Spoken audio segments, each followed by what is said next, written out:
Everyday Anarchy by Stefan Molyneux from Free Domain Radio at freedomainradio.com. Introduction. It's hard to know whether a word can ever be rehabilitated or whether the attempt should even be made. Words are weapons and can be used like any tools for good or ill. We are all aware of the cliched uses of such terms as terrorists versus freedom fighter, etc. An atheist can be called an unbeliever. A theist can be called superstitious. A man of conviction can be called an extremist. A man of moderation, cowardly. A free spirit can be called a libertine or a hedonist. A cautious introvert can be labeled a stodgy prude. Words are also weapons of judgment, primarily moral judgment. We can say that a man can be freed of sin if he accepts Jesus. We can also say that he can be freed of irrationality if he does not. A patriot will say that a soldier serves his country. Others may take him to task for his blind obedience. Acts considered murderous in peacetime are hailed as noble in war, and so on. Some words can never be rehabilitated, and neither should they be. Nazi, evil, incest, abuse, rape, murder. These are all words which describe the blackest impulses of the human soul and can never be turned to a good end. Edmund may say in King Lear, "Evil be thou my good." But we know that he is not speaking paradoxically.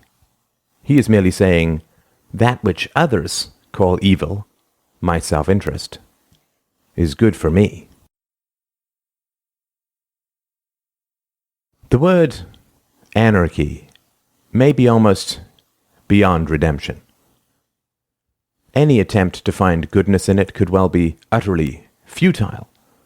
Or worse, the philosophical equivalent of the cliched scene in hospital dramas where the surgeon blindly refuses to give up on a clearly dead patient. Perhaps I'm engaged in just such a fool's quest in this little book. Perhaps the word anarchy has been so abused throughout its history, so thrown into the pit of incontestable human iniquity, that it can never be untangled from the evils that supposedly surround it. What images spring to mind when you hear the word anarchy? Surely it evokes mad riots of violence and lawlessness, a post-apocalyptic Darwinian free-for-all where the strong and evil dominate the meek and reasonable. Or perhaps you view it as a mad political agenda, a thin ideological cover for murderous desires and cravings for assassinations, where wild-eyed, mustachioed men with thick hair and thicker accents roll cartoon bombs under the ornate carriages of slowly waving monarchs. Or perhaps you view anarchy as more of a philosophical spectre, the haunted and angry mutterings of over-caffeinated and seemingly eternal grad students, a nihilistic surrender to all that is seductive and evil in human nature, a hurling off the cliff of self-restraint, and a savage plunge into the mad magic of the moment without rules, without plans, without a future. If your teenage son were to come home to you one sunny afternoon and tell you that he had become an anarchist, you would likely feel a strong urge to check his bag for black hair dye, fresh nose rings, clumpy mascara, and dirty needles. his announcement would very likely cause a certain trap door to open under your heart, where you fear that it might fall forever. The heavy syllables of words like intervention, medication, boot camp, and intensive therapy would probably accompany the thudding of your quickened pulse. All this may well be true, of course. I may be thumping the chest of a broken patient long since destined for the morgue. But certain insights, you could say, or perhaps correlations, continue to trouble me immensely. And I cannot shake the fear that it is not anarchy that lies on the table clinging to life, but rather the truth. I will take a minute or two to try and communicate what troubles me so much about the possible injustice of throwing the word anarchy into the pit of evil. If I've not convinced you by the end of this video that something very unjust may be afoot, then I will have to continue my task of resurrection with others, because I do not for a moment imagine that I would ever convince you to call something good that is in fact evil. And neither would I want to. Now, the actual meaning of the word anarchy is, from the Oxford English Dictionary, 1. Absence of government. A state of lawlessness due to the absence or inefficiency of the supreme power. Political disorder. 2. A theoretical social state in which there is no governing person or body of persons, but each individual has absolute liberty, without implication of disorder. Thus we can see that the word anarchy represents two central meanings: an absence of both government and social order, and an absence of government with no implication of social disorder. Without a government. What does that mean in practice? Well, clearly there are two kinds of leaders in this world: those who lead by incentive and those who lead by force. Those who lead by incentive will offer you a salary to come and work for them. Those who lead by force will throw you in jail if you do not pick up a gun and fight for them. Those who lead by incentive will try to get you to voluntarily send your children to their schools by keeping their prices reasonable, their classes stimulating, and demonstrating proven and objective success. Those who lead by force will simply tell you that if you do not pay the property taxes to fund their schools, you will be thrown in jail. Clearly, this is the difference between voluntarism and violence. The word anarchy does not mean no rules. It does not mean kill others for fun. It does not mean no organization. It simply means without a political leader. The difference, of course, between politics and every other area of life is that in politics, if you do not obey the government, you are thrown in jail. If you try to defend yourself against the people who come to throw you in jail, they will shoot you. So, what does the word anarchy really mean? It simply means a way of interacting with others without threatening them with violence if they do not obey. It simply means without political violence.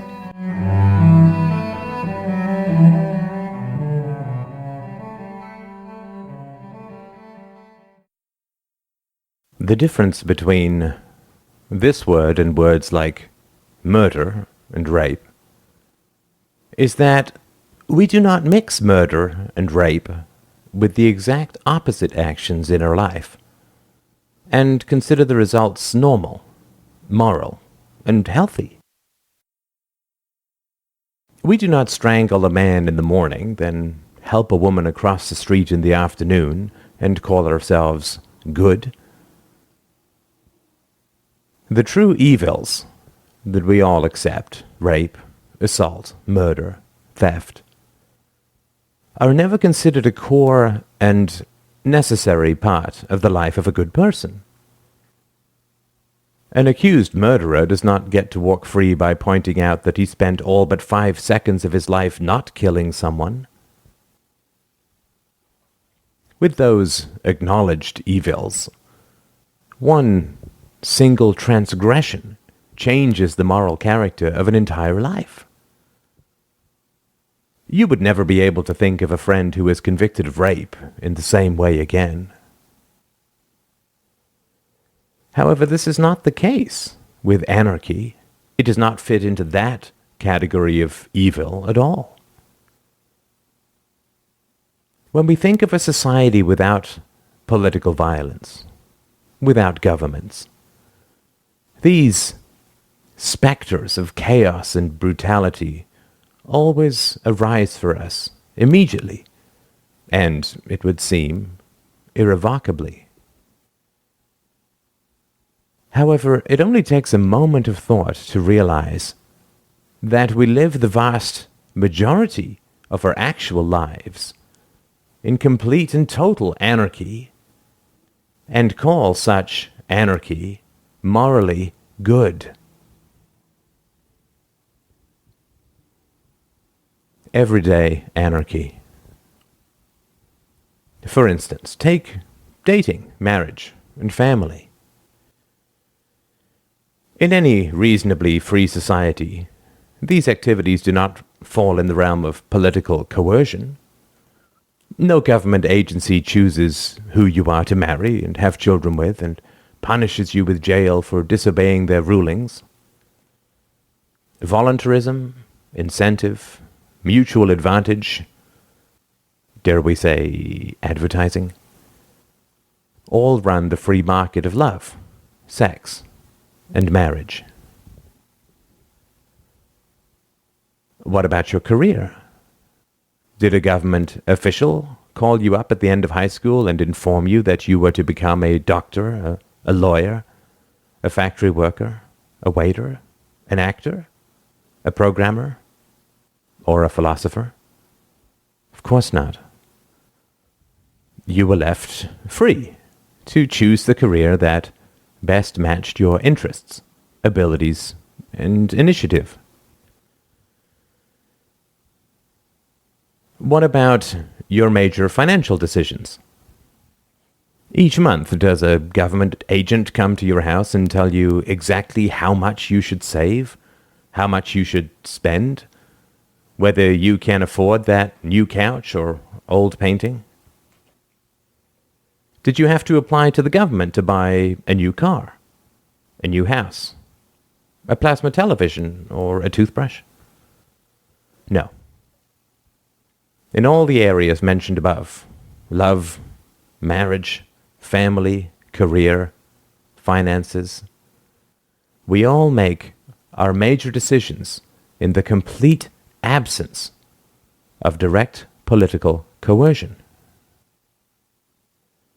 Thus, if anarchy is such an all-consuming, universal evil, why is it the default and virtuous freedom that we demand in order to achieve just liberty in our daily lives? If the government told you tomorrow that it was going to choose for you where to live, how to earn your keep, and who to marry, would you fall to your knees and thank the heavens that you had been saved from such terrible anarchy? The anarchy of making your own decisions in the absence of direct political coercion? Of course not. Quite the opposite. You would be horrified and would oppose such an encroaching dictatorship with all your might. This is what I mean when I say that we consider anarchy to be an irreducible evil and also an irreducible good. It is both feared and despised and considered necessary and virtuous. If you were told that tomorrow you would wake up and there would be no government, you would doubtless fear the specter of anarchy. If you were told tomorrow that you would have to apply for a government permit to have children, you would doubtless fear the specter of dictatorship and long for the days of anarchy, when you could decide such things without the intervention of political coercion. Thus we can see that we human beings are deeply, almost ferociously, ambivalent about anarchy. We desperately desire it in our personal lives, and just as desperately fear it politically. Another way of putting this is that we love the anarchy we live, and yet fear the anarchy we imagine. One more point, and then you can decide whether my patient is beyond hope or not. It has been pointed out that a totalitarian dictatorship is characterized by the almost complete absence of rules. When Solzhenitsyn was arrested, he had no idea what he was really being charged with, and when he was given his 10-year sentence, there was no court of appeal or any legal proceedings whatsoever.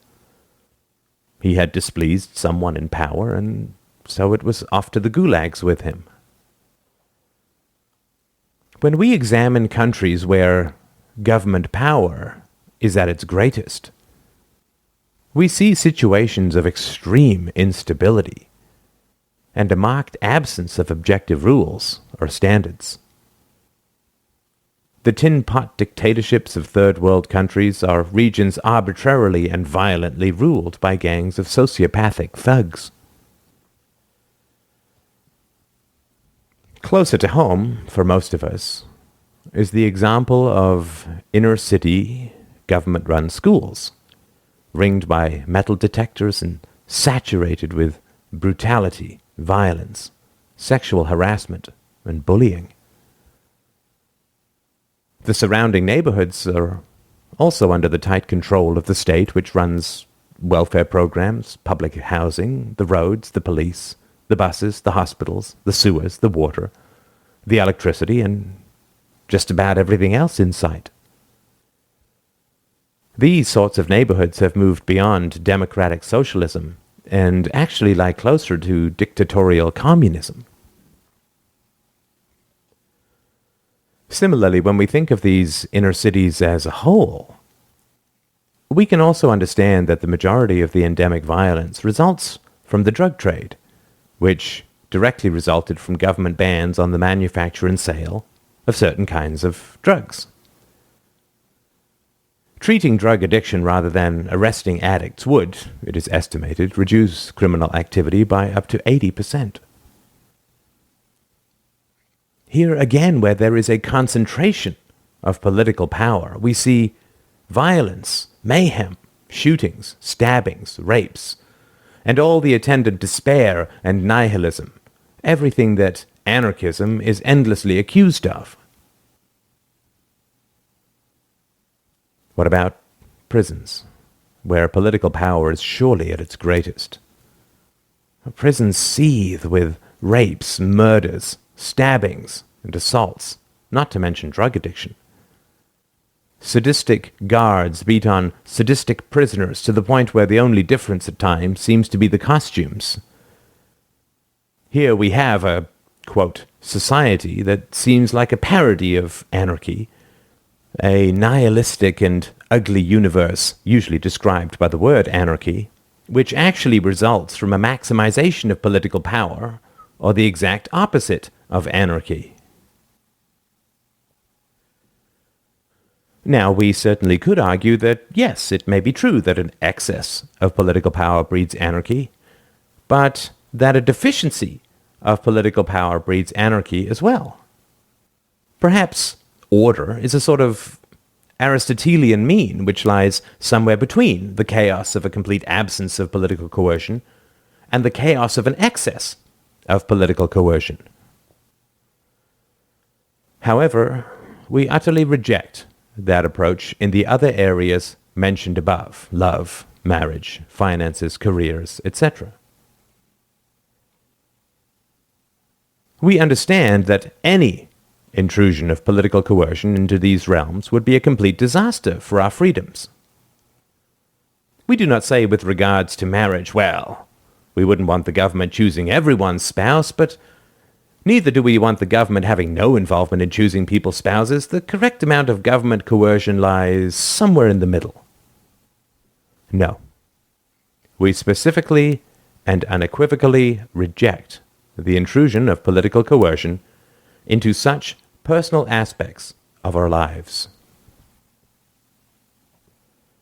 Thus, once more, we must at least recognize the basic paradox that we desperately need and desire the reality of anarchy in our personal lives, and yet desperately hate and fear the idea of anarchy in our political environment.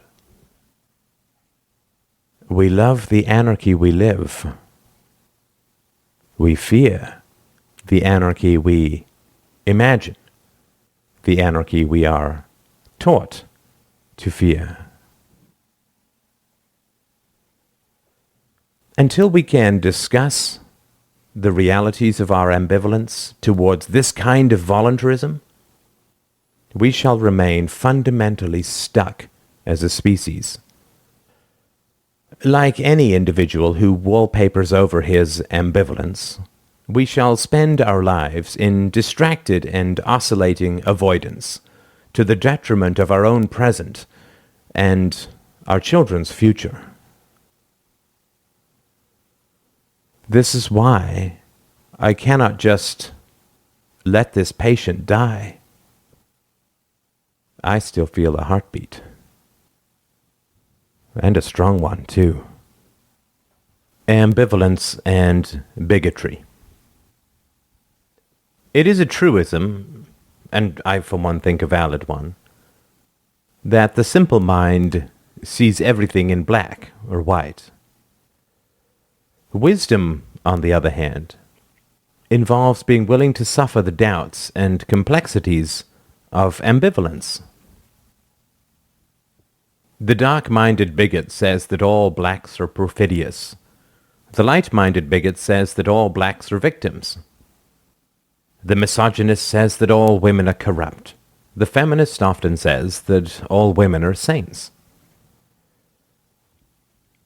Exploring the complexities and contradictions of life with an open-minded fairness, neither with the imposition of premature judgment, nor the withholding of judgment once the evidence is in, is the mark of the scientist, the philosopher, of a rational mind.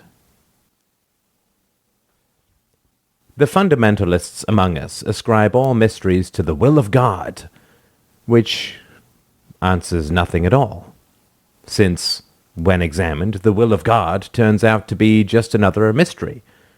It is like saying that the location of my lost keys is the place where my keys are not lost. It adds nothing to the equation other than a teeth-gritting tautology. Mystery equals mystery. Anyone with more than half a brain can do little more than roll his eyes. The immaturity of jumping to premature and useless conclusions is matched, on the other hand, only by the shallow and frightened fogs of modern, or perhaps I should say postmodern, relativism, where no conclusions are ever valid, no absolute statements are ever just, except that one, of course. And everything is exploration, typically blindfolded and without a compass. There is no destination, no guidepost, no sense of progress, no building to a greater goal. It is the endless dissection of cultural cadavers without even a definition of health or purpose, which thus comes perilously close to looking like fetishistic sadism.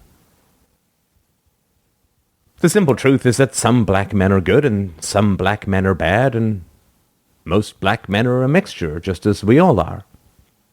Some women are treacherous, some women are saints. Blackness or gender is an utterly useless metric when it comes to evaluating a person morally. It is about as helpful as trying to use an iPod to determine which way is north. The phrase sexual penetration does not tell us whether the act is consensual or not. Saying that sexual penetration is always evil is as useless as saying that it is always good. In the same way, some anarchism is good, notably that which we treasure so much in our personal lives, and some anarchism is bad, notably our fears of violent chaos, bomb throwing, and large mustaches. As a word, however, anarchism does nothing to help us evaluate these situations. Applying foolish black and white thinking to complex and ambiguous situations is just another species of bigotry. Claiming that anarchism is both rank political evil and the greatest treasure in our personal lives is a contradiction well worth examining, if we wish to gain some measure of mature wisdom about the essential questions of truth, virtue, and the moral challenges of social organization. Anarchy and history. Our cliched vision of the typical anarchist tends to see him emerging shortly before World War I, which is very interesting when you think about it. The stereotypical anarchist is portrayed as a feverish failure who uses his political ideology as a self-righteous cover for his lust for violence. He claims he wishes to free the world from tyranny when, in fact, all he wants to do is break bones and take lives. We typically view this anarchist as a form of terrorist, which is generally defined as someone committed to the use of violence to achieve political ends, and place both in the same category as those who attempt a military coup against an existing government. However, when you break it down logically, it seems almost impossible to provide a definition of terrorism which does not also include political leaders, or at least the political process itself. The act of war is itself an attempt to achieve political ends through the use of violence, the annexation of property, the capturing of a new tax base, or the overthrow of a foreign government. And it always requires a government that is willing and able to increase the use of violence against its own citizens through tax increases or the military draft. Even defending a country against invasion inevitably requires an escalation of the use of force against domestic citizens. Thus, how can we easily divide those outside the political process who use violence to achieve their goals from those within the political process who use violence to achieve their goals? It remains a daunting task, to say the least. What is fascinating about the mythology of the evil anarchists, and mythology it is that even if we accept the stereotype, the disparity in body counts between the anarchists and their enemies remains staggeringly misrepresented, to say the least. Anarchists in the period before the First World War killed perhaps a dozen or a score of people, almost all of them state heads or their representatives. On the other hand, state heads or their representatives, caused the deaths of over 10 million people through the First World War. If we value human life, as any reasonable and moral person must, then fearing anarchists rather than political leaders is like fearing spontaneous combustion rather than heart disease. In the category of causing deaths, a single government leader outranks all anarchists tens of thousands of times. Does this seem like a surprising perspective to you? Well, that is what happens when you look at the facts of the world rather than the stories of the victors. Another example would be an objective examination of murder and violence in 19th century America. The typical story about the Wild West is that it was a land populated by thieves, brigands, and murderers, where only the thin blue line of the lone local sheriff stood between the helpless townspeople and the endless predations of swarthy and unshaven villains.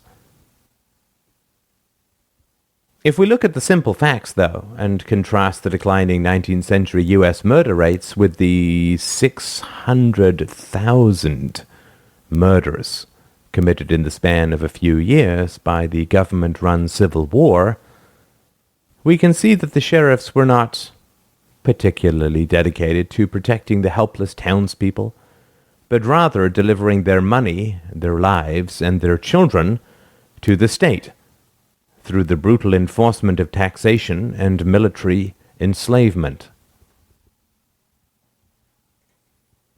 When we look at an institution such as slavery, we can see that it survived, fundamentally, on two central pillars: patronizing and fear-mongering mythologies, and the shifting of the costs of enforcement to others.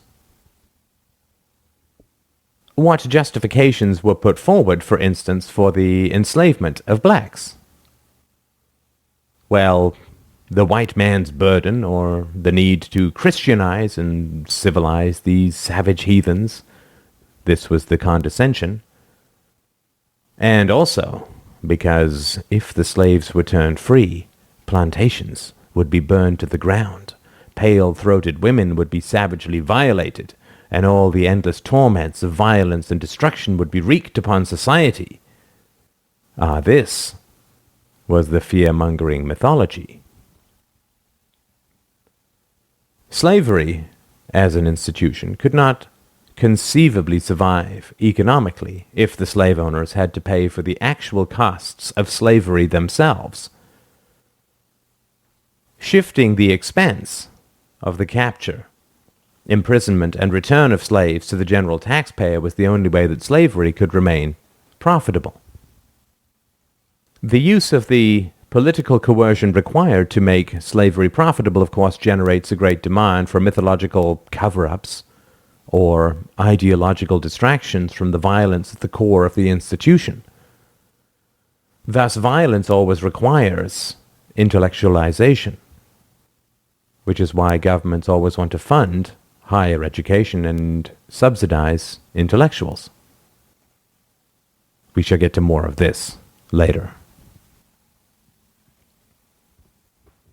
Even outside war, in the 20th century alone, more than 270 million people were murdered by their governments. Compared to the few dozen murders committed by anarchists, it is hard to see how the fantasy of the evil anarchist could possibly be sustained when we compare the tiny pile of anarchist bodies to the virtual Everest of the dead heaped by governments in 1 century alone.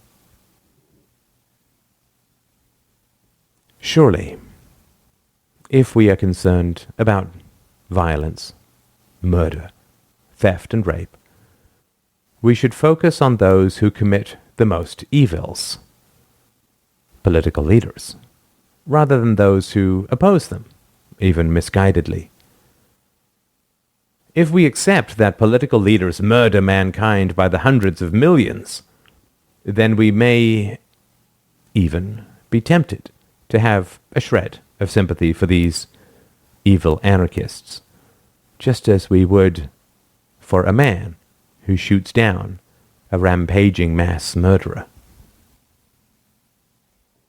Anarchy and ambivalence. The truth of the matter is that, as I stated above, it is clear that we have a love-hate relationship with anarchy. We yearn for it, and we fear it in almost equal measure. We love personal anarchy and fear political anarchy. We desperately resist any encroachment or limitation upon our personal anarchy and fear and mock and attack any suggestion that political anarchy could be of value.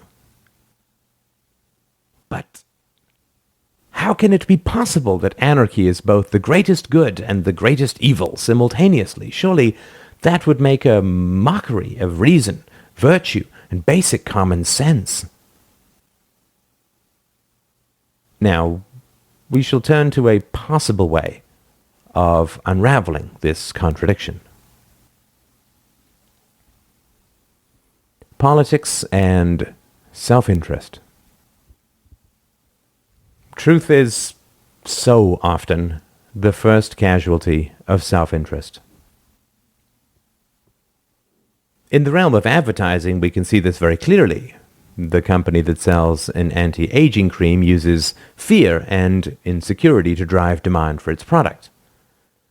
Your beauty is measured by the elasticity of your skin, not the virtue of your soul, they say, and no one will find you attractive if you do not look young. This is a pretty shallow exploitation of insecurity. Clearly, what is really being sold is a definition of beauty that does not require the challenging task of achieving and maintaining virtue. In the short run, it is far easier, after all, to rub overpriced cream on your face than it is to start down the path of genuine wisdom and integrity. In this way, we can see that the self-interest of the advertiser and the consumer are both being served in the exchange, at the expense of the truth. We all know that we shall become old and ugly, and also that this fate need not rob us of love, but rather that we can receive and give more love in our dotage than we did in our youth if we live with virtue, compassion, generosity. However, there is far less money to be made in philosophy than there is in vanity, which is another way of saying that people will pay good money to avoid the demands of virtue. And so the mutual exploitation of shallow avoidance is a cornerstone of any modern economy. In the same way, being told that anarchism is just bad, bad, bad helps us avoid the anxiety and ambivalence we in fact feel about that which we both fear and love at the same time. Our educational and political leaders sell us relief from ambivalence and uncomfortable exploration, inevitably at the expense of truth. And so far, we have been relatively eager consumers. Self-interest and exploitation. The CEOs of large companies receive enormous salaries for their services.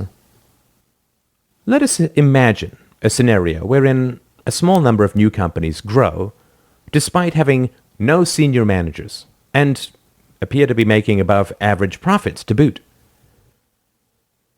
In this scenario, when business leadership is revealed as potentially counterproductive to profitability, or at least unrelated to profitability, it is easy to see that the self-interest of business leaders is immediately and perhaps permanently threatened.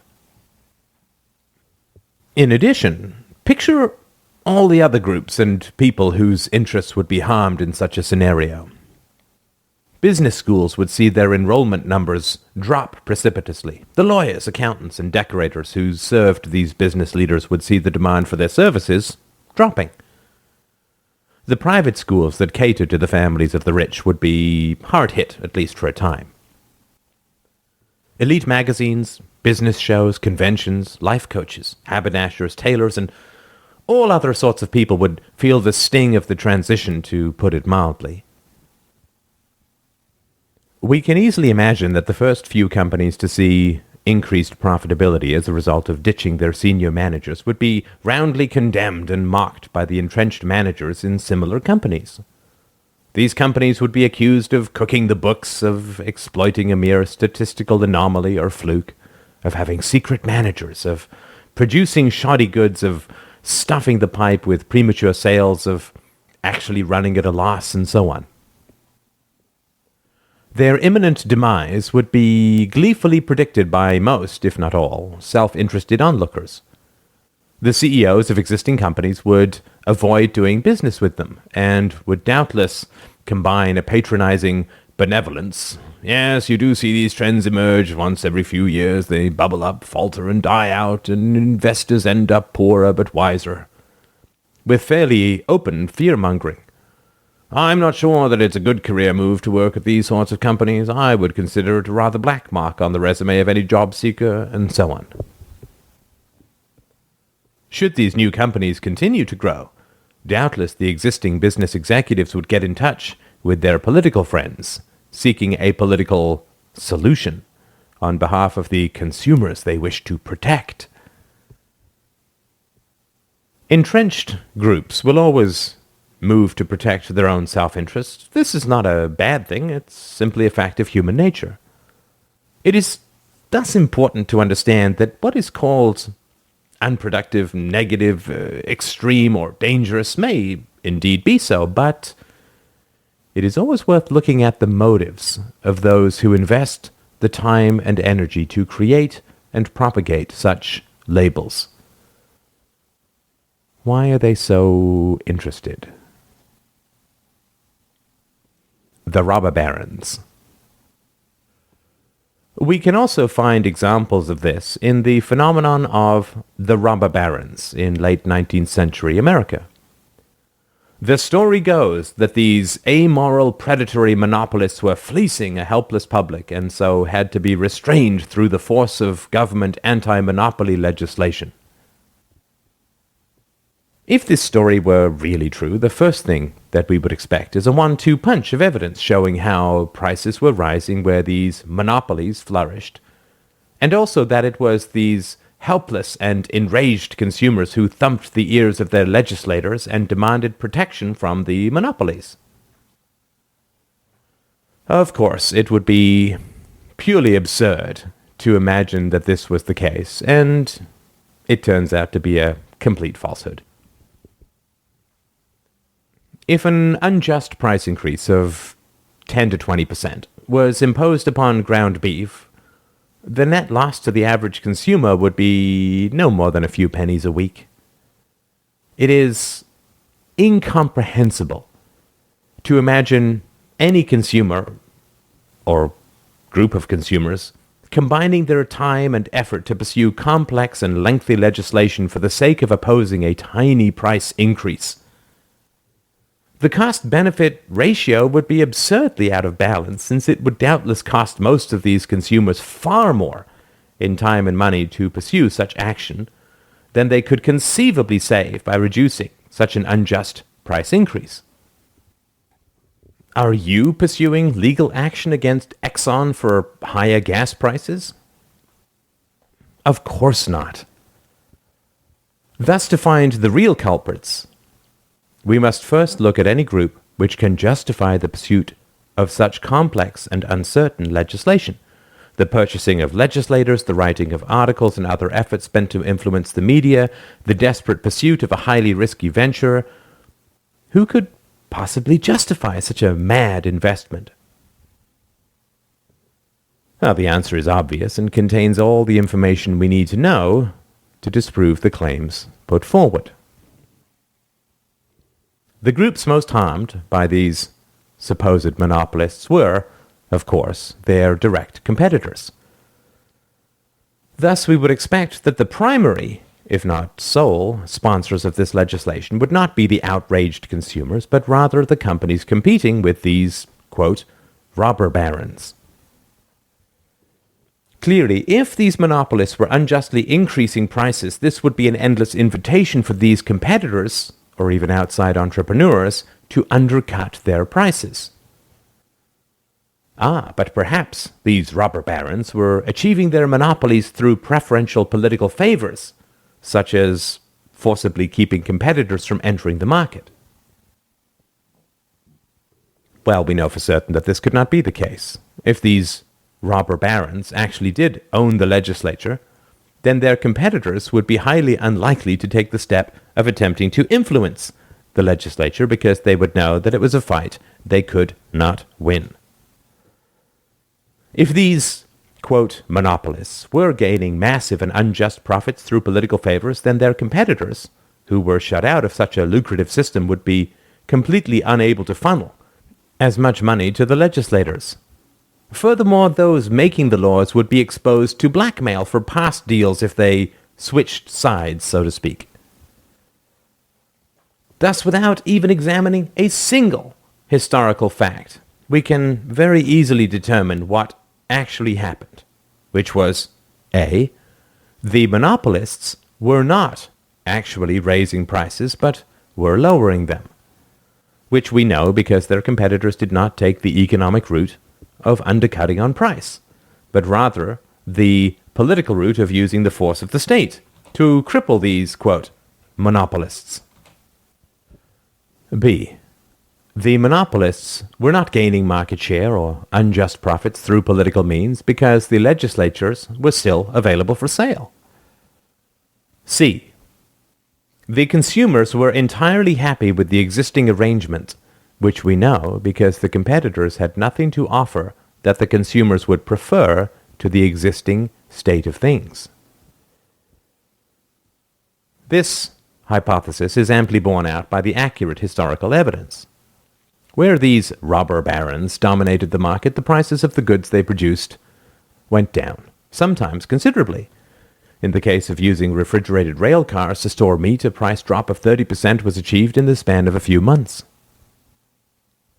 Clearly, this did not harm the interests of the consumer, but it did harm the self-interest of those attempting to compete with these highly efficient businesses.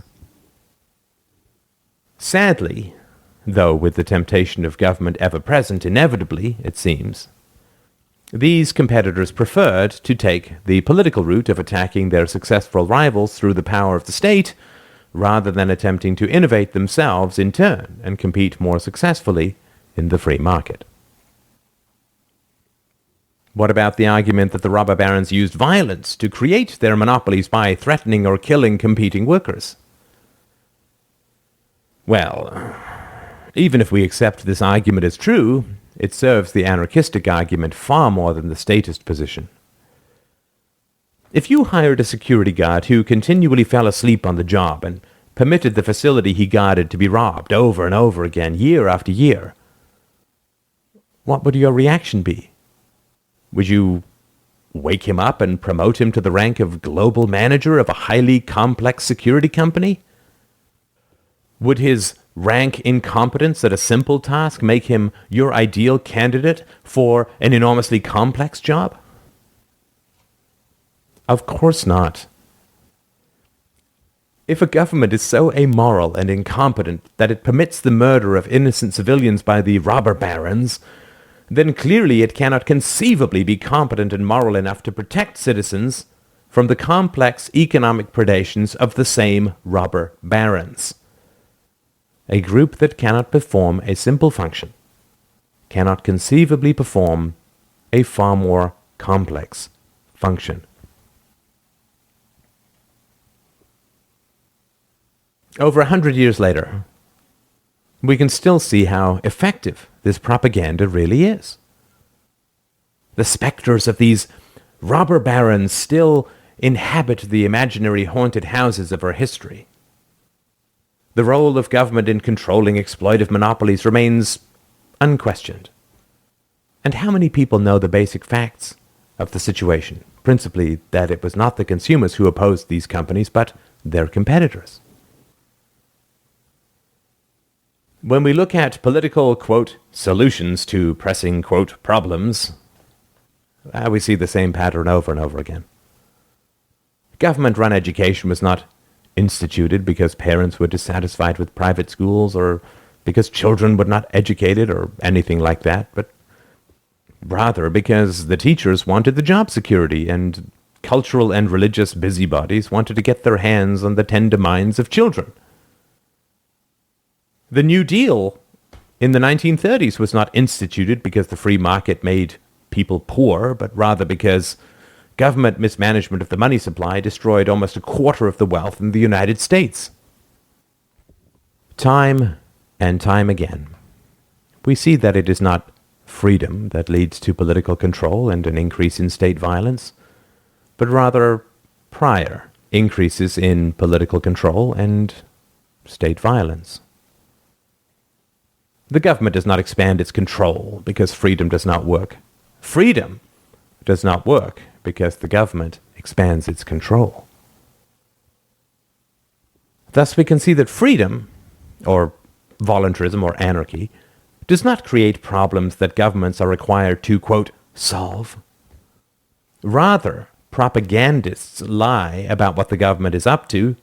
Protecting consumers really means using violence to protect the profits of inefficient businesses, and the resulting expansions of political coercion and control breeds more problems, which are always ascribed to freedom. Anarchy and political leaders. Clearly, there exists an entire class of people who gain immense profit, prestige, and power from the existence of the government. It is equally true that, as a collective, these people have enormous control and influence over the minds of children, since it is that same government that educates virtually every child for 6 or more hours a day, 5 days a week, for almost a decade and a half of their formative years. To analogize this situation, can we imagine that we would be at all surprised that children who came out of 14 years of religious indoctrination would in general believe in the existence and virtue of God?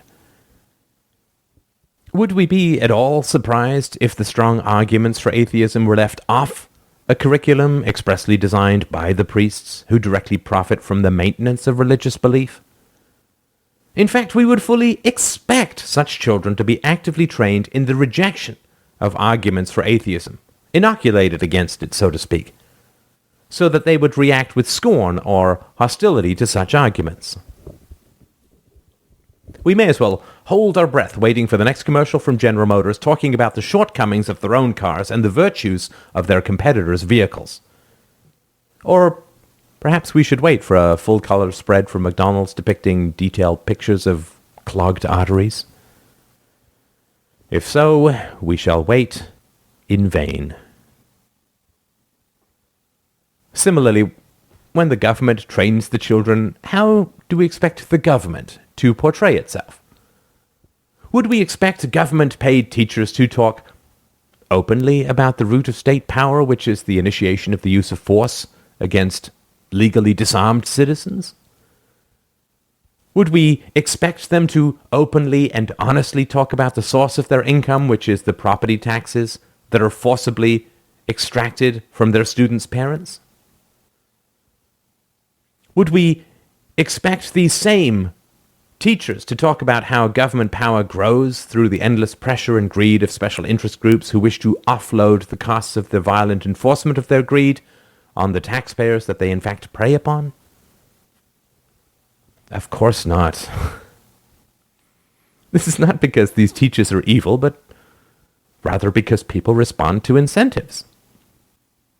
If the basic truths of history, logic, ethics, and reality are inconvenient to those in power, as they inevitably are, those paid by those in power will almost never talk about them. We would not expect a Stalinist-era teacher to speak of the glories of capitalism. We would not expect an antebellum teacher to teach the children of slave owners about the evils of slavery. We would not expect an instructor at West Point to talk about the evils and corruption of the military-industrial complex, any more than we would expect the Vatican to voluntarily initiate a discussion of child abuse by Catholic priests. We can view these basic facts without bottomless rancor, but with a gentle, almost kindly sympathy towards the inevitable trickle-down and corrupting effects of violent power. It is no doubt a dizzying perspective to begin to examine the dank, dark, and foggy jungle of propaganda with the simple light of truth. But that is what an anarchist is really all about. An anarchist accepts the simple and basic reality that every single human being fundamentally values free choice in his or her own personal life. An anarchist accepts the simple and basic reality that he who pays the piper always calls the tune, and that arguments against the virtue and efficacy of political power will never be disseminated in an educational system paid for by political power. An anarchist accepts the simple and basic reality that human beings, at best, have an ambivalent relationship with voluntarism, and that human beings habitually avoid the discomfort of ambivalence and so don't want to talk about anarchism any more than they want to bring up their doubts about religion during a Christian wedding ceremony. The barriers to a reasonable understanding of the anarchist perspective are emotionally volatile, socially isolating, and almost endless. The reasonable anarchist accepts these basic facts, since facts are what anarchy is all about, and, if he is truly wise, falls at least a little in love with the difficulties of his task. We should love the difficulties that we face, because if it were easy to free the world, the fact that the world is so far from being free would be completely incomprehensible. Anarchy and the problem of the commons. Ask almost any professional economist what the role of government is, and he will generally reply that it is to regulate or solve the problem of the commons, and to make up for market failures or the provision of public goods, such as roads and water delivery, that the free market cannot achieve on its own. To anyone who works from historical evidence and even a basic smattering of first principles, this answer is, to be frank, outlandishly unfounded. The problem of the commons is the idea that if farmers share a common ground for grazing their sheep, that each farmer has a personal incentive for overgrazing, which will harm everyone in general. Thus, the immediate self-interest of each individual leads to a collective stripping of the land. It only takes a moment's thought to realize that the government is the worst possible solution for this problem, if indeed it is a problem. The problem of the commons recognizes that where collective ownership exists, individual exploitation will inevitably result, since there is no incentive for the long-term maintenance of the productivity of whatever is collectively owned. A farmer takes good care of his own fields because he wants to profit from their utilization in the future. In fact, ownership tends to accrue to those individuals who can make the most productive future use of an asset, since they are the ones who are able to bid the most when it comes up for sale. If I can make $10,000 a year more out of a patch of land than you can, then I will be willing to bid more for it and thus will end up owning it. Thus, where there is no stake in future profitability, as in the case of publicly owned resources, those resources inevitably tend to be pillaged and destroyed. This is the situation that highly intelligent, well-educated people with perfectly straight faces say should be solved through the creation of a government. Why is this such a bizarre solution? Well, a government, and particularly the public treasury, is the ultimate publicly owned good. If publicly owned goods are always pillaged and exploited, then how is the creation of the largest and most violent publicly owned good supposed to solve that problem? It's like saying that exposure to sunlight can be dangerous for a person's health, and so the solution to that problem is to throw people into the sun.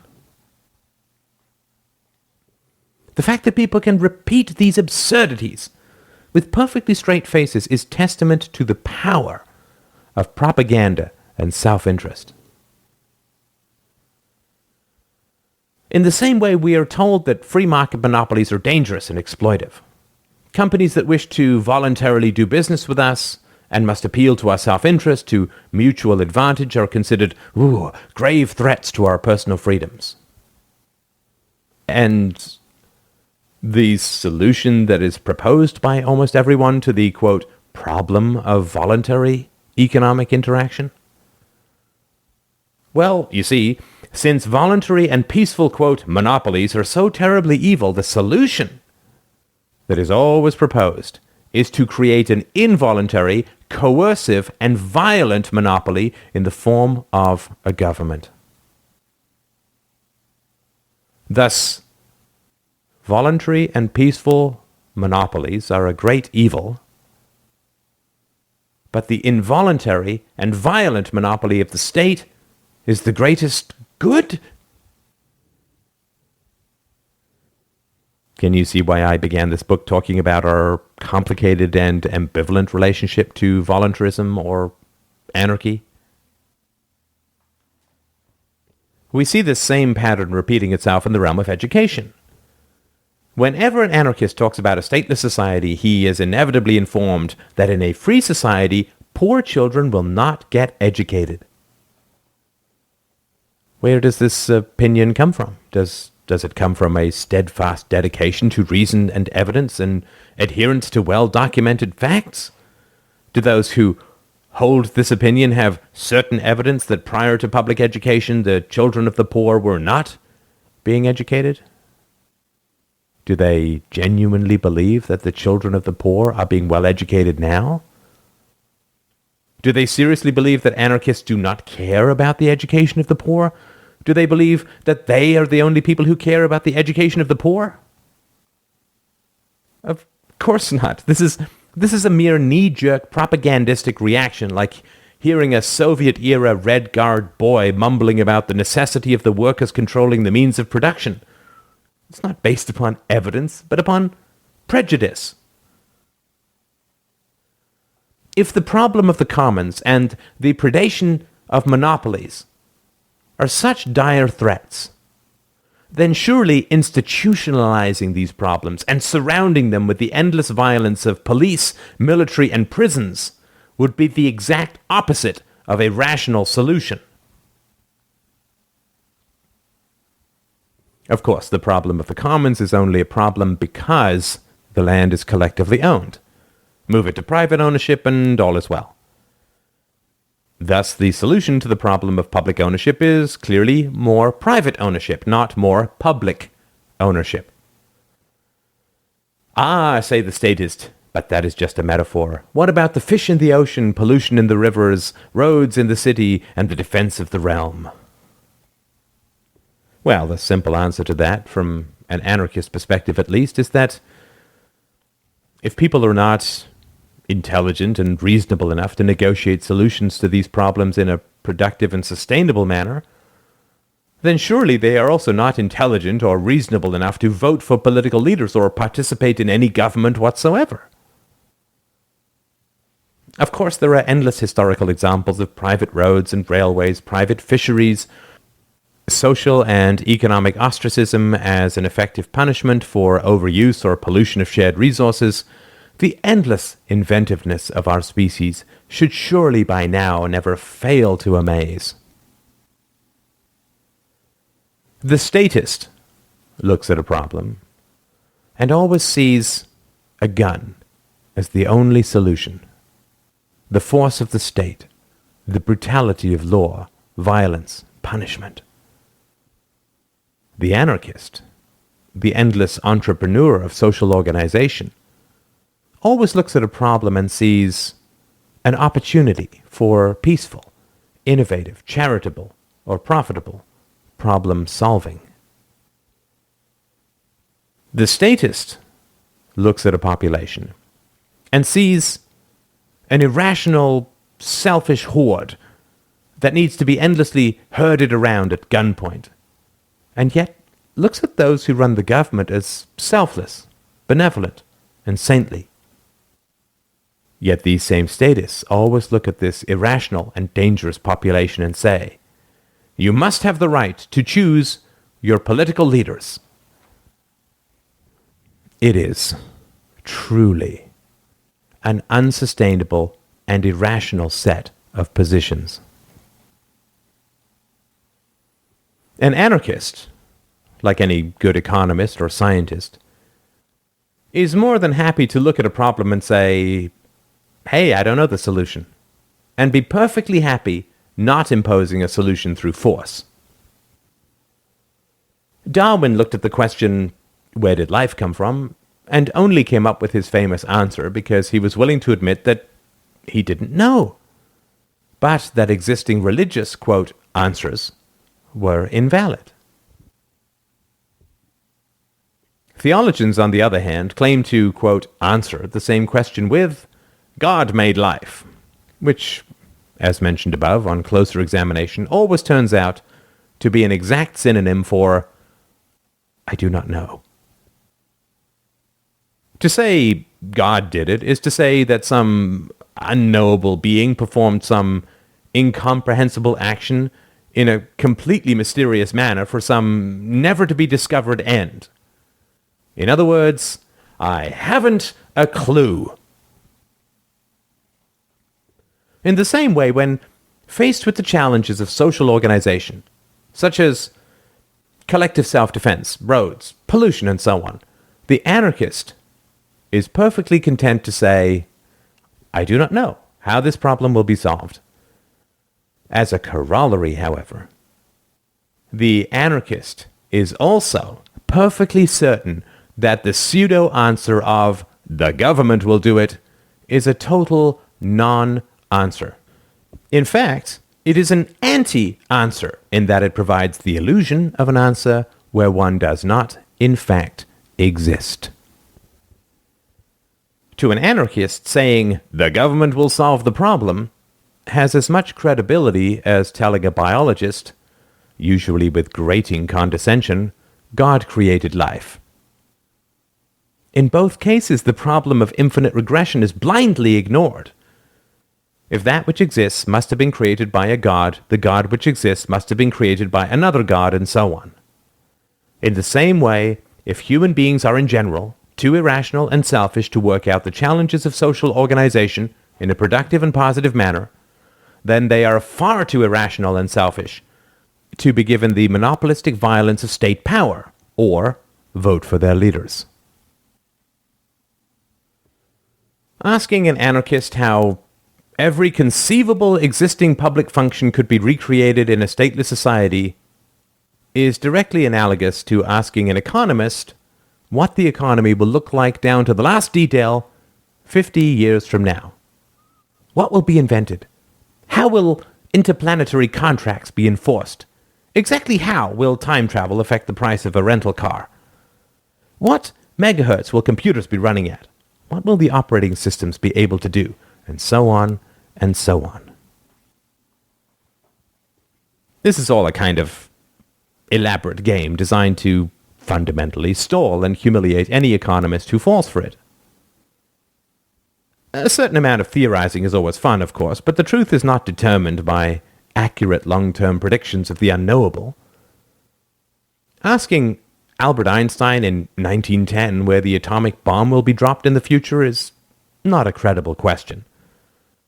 And the fact that he is unable to answer it in no way invalidates the theory of relativity. In the same way, we can imagine that abolitionists would have been asked exactly how society would look 20 years after the slaves were freed. How many of them would have jobs? What would the average number of kids per family be? Who would be working the plantations? Though these questions may sound absurd to many people, when you propose even the vague possibility of a society without a government, you are almost inevitably maneuvered into the position of fighting a many-headed hydra of exactly such questions. How will the roads be provided in the absence of a government? How will the poor be educated? How will a stateless society defend itself? How can people without a government deal with violent criminals? In 25 years of talking about just these subjects, I have almost never, even after credibly answering every question that comes my way, had someone sit back, sigh, and say, "Gee, I guess it really could work." Nah, inevitably what happens is that they come up with some situation that I cannot answer immediately or in a way that satisfies them, and then they sit back and say in triumph, "You see, society just cannot work without a government." What is actually quite funny about this situation is that by taking this approach, people think that they're opposing the idea of anarchy, when in fact, they are completely supporting it. One simple and basic fact of life is that no individual or group of individuals can ever be wise or knowledgeable enough to run society. Our core fantasy of government is that in some remote and sunlit chamber with lacquered mahogany tables, deep leather chairs, and sleepless men and women, there exists a group who were so wise, so benevolent, so omniscient, and so incorruptible that we should turn over to them the education of our children, the preservation of our elderly, the salvation of the poor, the provision of vital services, the healing of the sick, the defense of the realm and of property, the administration of justice, the punishment of criminals, and the regulation of virtually every aspect of a massive, infinitely complex, and ever-changing social and economic system. These living man-gods have such perfect knowledge and perfect wisdom that we should hand them our weapons of mass destruction and the endless power to tax, imprison, and print money, and nothing but good and plenty and virtue will result.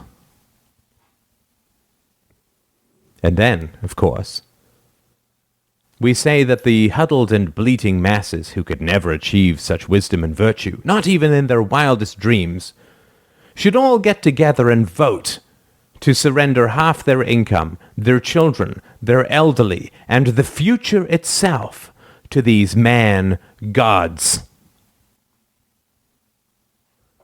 Of course, we never do get to actually see and converse with these deities. When we do actually listen to politicians, all we hear are pious sentiments, endless evasions, pompous speeches, and all of the emotionally manipulative tricks of a bedridden and abusive parent.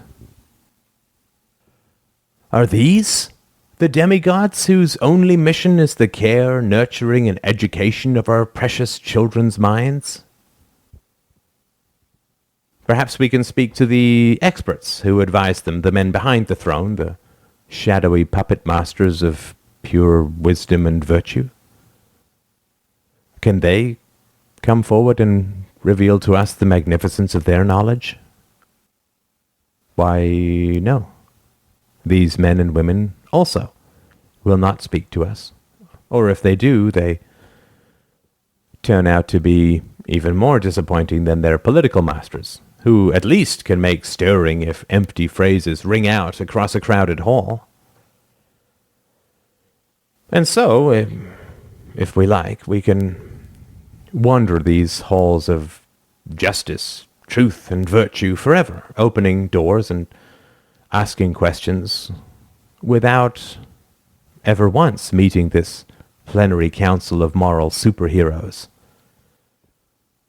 We can shuffle in ever-growing disappointment through the messy offices of these mere mortals, and recognize in them a dusty mirror of ourselves. No more, certainly, and often far less. Anarchy is the simple recognition that no man, woman, or group thereof is ever wise enough to come up with the best possible way to run other people's lives. Just as no one else should be able to enforce on you his choice of a marriage partner, or compel you to follow a career of his choosing, no one else should be able to enforce his preferences for social organization upon you. Thus, when the anarchist is expected to answer every possible question regarding how society will be organized in the absence of a government, any failure to perfectly answer even one of them completely validates the anarchist's position. If we recognize that no individual has the capacity to run society, dictatorship, and we recognize that no group of elites has the capacity to run society, aristocracy, we are then forced to defend the moral and practical absurdity of democracy.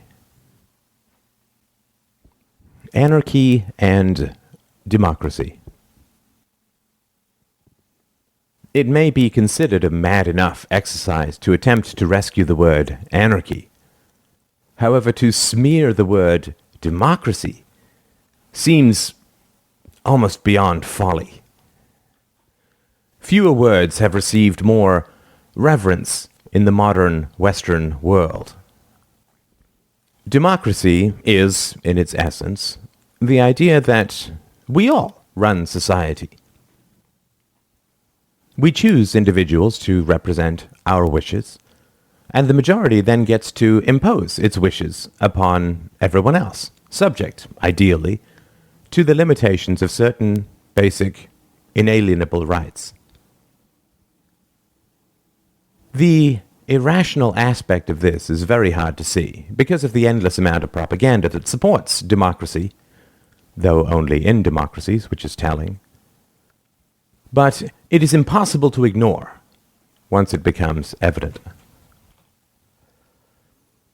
Democracy is based on the idea that the majority possesses sufficient wisdom to both know how society should be run and to stay within the bounds of basic moral rules. The voters are considered to be generally able to judge the economic, foreign policy, educational, charitable, monetary, healthcare, military, and so on policies proposed by politicians. These voters then wisely choose between this buffet of various policy proposals, and the majority chooses wisely enough that whatever is then enacted is in fact a wise policy, and their chosen leader then actually enacts what he or she promised in advance. And the leader's buffet of proposals is entirely wise, and no part of it requires moral compromise. Also, the majority is virtuous enough to respect the rights of the minority, even though they dominate them politically. Few of us would support the idea of a democracy where the majority could vote to put the minority to death, say, or steal all their property. In addition, for even the idea of a democracy to work, the minority must be considered wise and virtuous enough to accept the decisions of the majority. In short, democracy is predicated on the premises that A. The majority of voters are wise and virtuous enough to judge an incredibly wide variety of complex proposals by politicians. B. The majority of voters are wise and virtuous enough to refrain from the desire to impose their will arbitrarily upon the minority, but instead will respect certain universal moral ideals. C. The minority of voters who are overruled by the majority are wise and virtuous enough to accept being overruled and will patiently await the next election in order to try to have their say once more, and will abide by the universal moral ideals of the society. This, of course, is a complete contradiction. If society is so stuffed to the gills with wise, brilliant, virtuous, and patient souls who all respect universal moral ideals and are willing to put aside their own particular preferences for the sake of the common good, what on earth do we need a government for? Whenever this question is raised, the shining image of the noble citizenry mysteriously vanishes, and all sorts of spectres are raised in their place. Well, without a government, everyone would be at each other's throats, there would be no roads, the poor would be uneducated, the old and sick would die in the streets, etc., etc., etc. This is a blatant and massive contradiction. And it is highly informative that it is nowhere part of anyone's discourse in the modern world. Democracy is valid because just about everyone is wise and moral, we are told. When we accept this and question the need for a government, the story suddenly reverses and we are told that we need a government because just about everyone is amoral and selfish. Do you see how we have an ambivalent relationship not just with anarchism, but with democracy itself? In the same way, whenever an anarchist talks about a stateless society, he is immediately expected to produce evidence that every single poor person in the future will be well taken care of by voluntary charity. Again, this involves a rank contradiction, which involves democracy. The welfare state, old age pensions, and free education for the poor are all considered, in a democracy, to be valid reflections of the virtuous will of the people. These government programs were offered up by politicians and voluntarily accepted by the majority who voted for them, and also voluntarily accepted by the minority who have agreed to obey the will of the majority. In other words, the majority of society is perfectly willing to give up an enormous chunk of its income in order to help the sick, the old, and the poor. And we know this because those programs were voted for and created by democratic governments. Says the anarchist, then we already know that the majority of people will be perfectly willing to help the sick, the old, and the poor in a stateless society. And democracy provides empirical and incontrovertible evidence of this simple fact. Again, when this basic argument is put forward, the myth of the noble citizenry evaporates once more. Oh no, without the government forcing people to be charitable, no one would lift a finger to help the poor. People are so selfish, they don't care, etc., etc., etc. This paradox cannot be unraveled this side of insanity. If a democratic government must force a selfish and unwilling populace to help the poor, then government programs do not reflect the will of the people. And democracy is a lie, and we must get rid of it, or at least stop pretending to vote. If democracy is not a lie, then existing government programs accurately represent the will of the majority.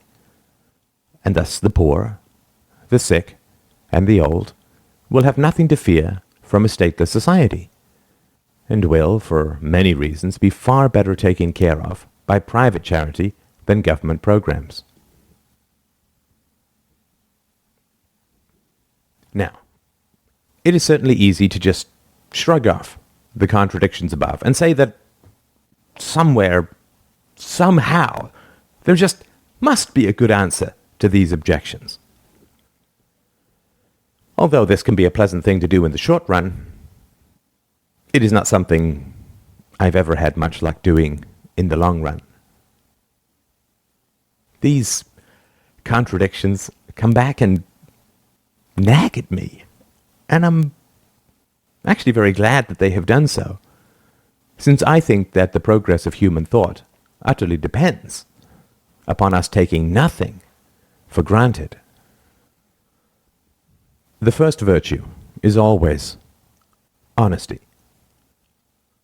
And we should be honest enough to admit when we do not have reasonable answers to these reasonable objections.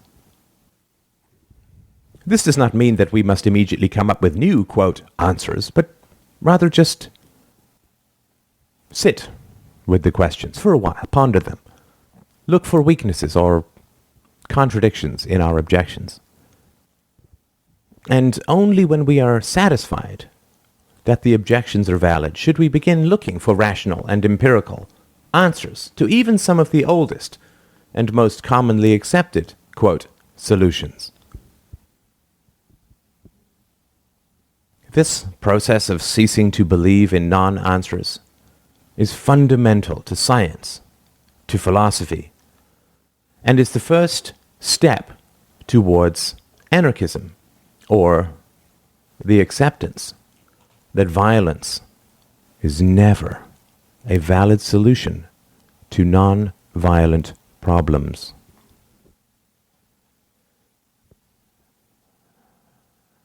Anarchy and violence. One of the truly tragic misunderstandings about anarchism is the degree to which anarchism is associated with violence. Violence is commonly defined as the initiation of the use of force. The word initiation is required to differentiate the category of self-defense. Since the word ambivalent seems to be the theme for this book, it is important to understand that those who advocate or support the existence of a government have themselves a highly ambivalent relationship to violence.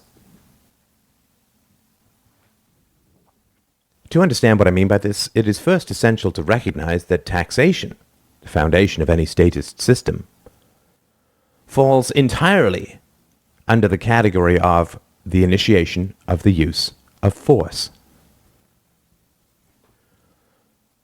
Governments claim the right to tax citizens, which is, when you look at it empirically, one group of individuals claiming the moral right to initiate the use of force against other individuals. Now, you may believe, for all the reasons in the world, that this is justified, moral, essential, practical, and so on. But all this really means is that you have an ambivalent relationship to the use of force. On the one hand, you doubtless condemn as vile the initiation of the use of force in terms of common theft, assault, murder, rape, and so on. Indeed, it is the addition of violence that makes specific acts evil rather than neutral or good. Sex plus violence equals rape. Property transfer plus violence equals theft. Remove violence from property transfer and you have trade or charity or borrowing or inheritance. However, when it comes to the use of violence to transfer property from citizens to government, these moral rules are not just neutralized, but actively reversed. We view it as a moral good to resist a crime if possible, not an absolute necessity, but certainly a forgivable, if not laudable, action. However, to resist the forcible extraction of your property by the government is considered ignoble and wrong. Please note that I am not attempting to convince you of the anarchist position in this or any other section of this book. I consider it far too immense a task to change your mind about this in such a short work. And besides, if you are troubled by logical contradictions, I might rob you of the considerable intellectual thrill and excitement of exploring these ideas for yourself.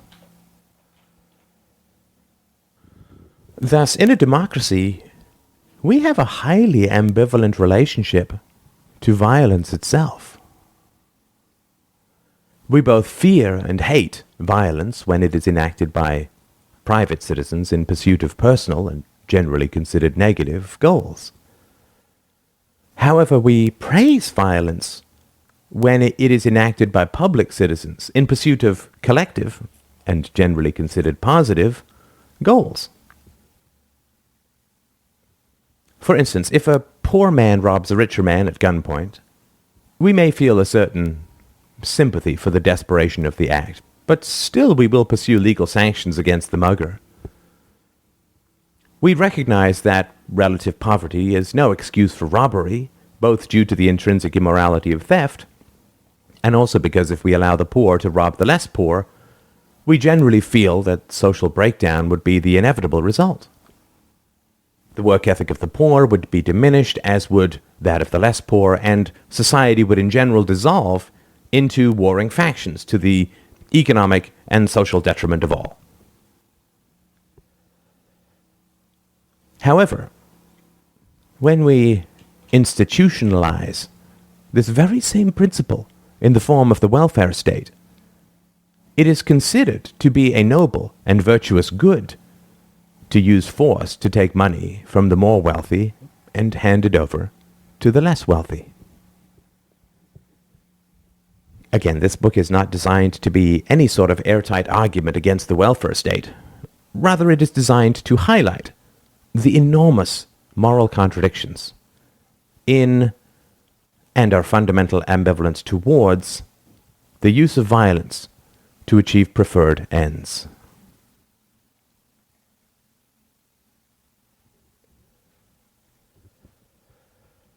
Anarchy and war. I may have been doomed to this particular perspective from a very early age. I grew up in England in the 1970s, when the shadow cast by the Second World War still fell long across the mental landscape. I read war comics, saw war movies, heard details of epic battles, and sat silent during rather uncomfortable family gatherings where the British, on my father's side, attempted to make small talk with the Germans, on my mother's. I could not help but think, even when I was 6 or 7 years old, that should my paternal uncle leap across the table and strangle my maternal uncle, this would be viewed as an immoral horror by everyone involved, and he would doubtless go to jail, probably for the rest of his life. On the other hand, should they be placed in costume and arrayed across a battlefield according to the whims of other men in costume, such a murder would be hailed as a noble sacrifice, and medals may be passed out, and pensions provided, and ticker tape parades possibly ensue. Thus, even in those long ago days of soft white tablecloths and gently clinking cutlery, I mentally chewed on the problem that murder equals evil, and also that murder equals good. Murder equals jail, and murder equals medals. When I was a little older, after The Godfather came out, endless slews of gangster movies sprayed their red gore across the silver screens. In these stories, certain tribal, quote, virtues, such as loyalty, dedication, and obeying orders, were portrayed as relatively noble, even as these butchers plied their bloody trade in slow motion, generally to the strains of classical music, and came to grimly spattered ends on bare concrete. This paradox, too, stayed with me. Murdering a man because another man orders you to, and pays you to, is a vile and irredeemable evil. Then, of course, another war movie would come out with the exact opposite moral message. Murdering a man because another man orders you to, and pays you to, is a virtuous and courageous good. I do remember bringing these contradictions up from time to time with the adults around me, only to be met with condescending irritation, often followed by a demand as to whether I would in fact prefer to be speaking German at present. As I got older and learned a little more about the world, these contradictions did not exactly resolve themselves, but rather were added to incessantly. We fought the Second World War to oppose National Socialism, I was told, as I munched on awful soy burgers, shivered in the cold, and was told that I could not bathe, because the nationalized state unions were crippling the British economy. I was told that I had to be terribly afraid of the selfish impulses of my fellow citizens, and also that I had to respect their wisdom when they chose a leader. I was told that the purpose of my education was to allow me to think for myself. But when I made decisions that those in authority disagreed with, I was scorned and humiliated, and my reasoning was never examined. I was told that I should not use violence to solve my problems, but when I climbed a wall that apparently I was not supposed to, I was taken to the headmaster's office where he assaulted me with a cane. I was told that the British people were the wisest, most courageous, and most virtuous group on the planet, and also that I was not to disobey those in authority. When I was taught mathematics and science, I was punished for thinking irrationally. And then when I asked sensible questions about the existence of God, I was punished for attempting to think rationally. I was mocked as cowardly whenever I succumbed to peer pressure, and also mocked for my lack of interest in cheering our local sports team. When I proposed thoughts that those in authority disagreed with, they demanded that I provide evidence. When I asked that they provide evidence for their beliefs, I was punished for insubordination. This is nothing peculiar to me. All children go through these sorts of mental meat grinders, but I could not help but think, as I grew up, that what passed for thinking in society was more or less an endless series of manipulations designed to serve those in power. What troubled me most emotionally was not the nonsense and contradictions that surrounded me, but rather the indisputable fact that they seemed completely invisible to everyone. Well, that's not quite true. It is more accurate to say that these contradictions were visible, exactly to the degree that they were avoided. Everyone walked through a minefield, claiming that it was not a minefield, but unerringly avoiding the mines nonetheless. It became very clear to me, quite quickly, that I lived in a kind of negative intellectual and moral universe. The ethical questions most worth examining were those that were the most mocked, derided, and attacked. What was virtuous was so often what was considered the most vile, and what was the most vile was often considered the most virtuous.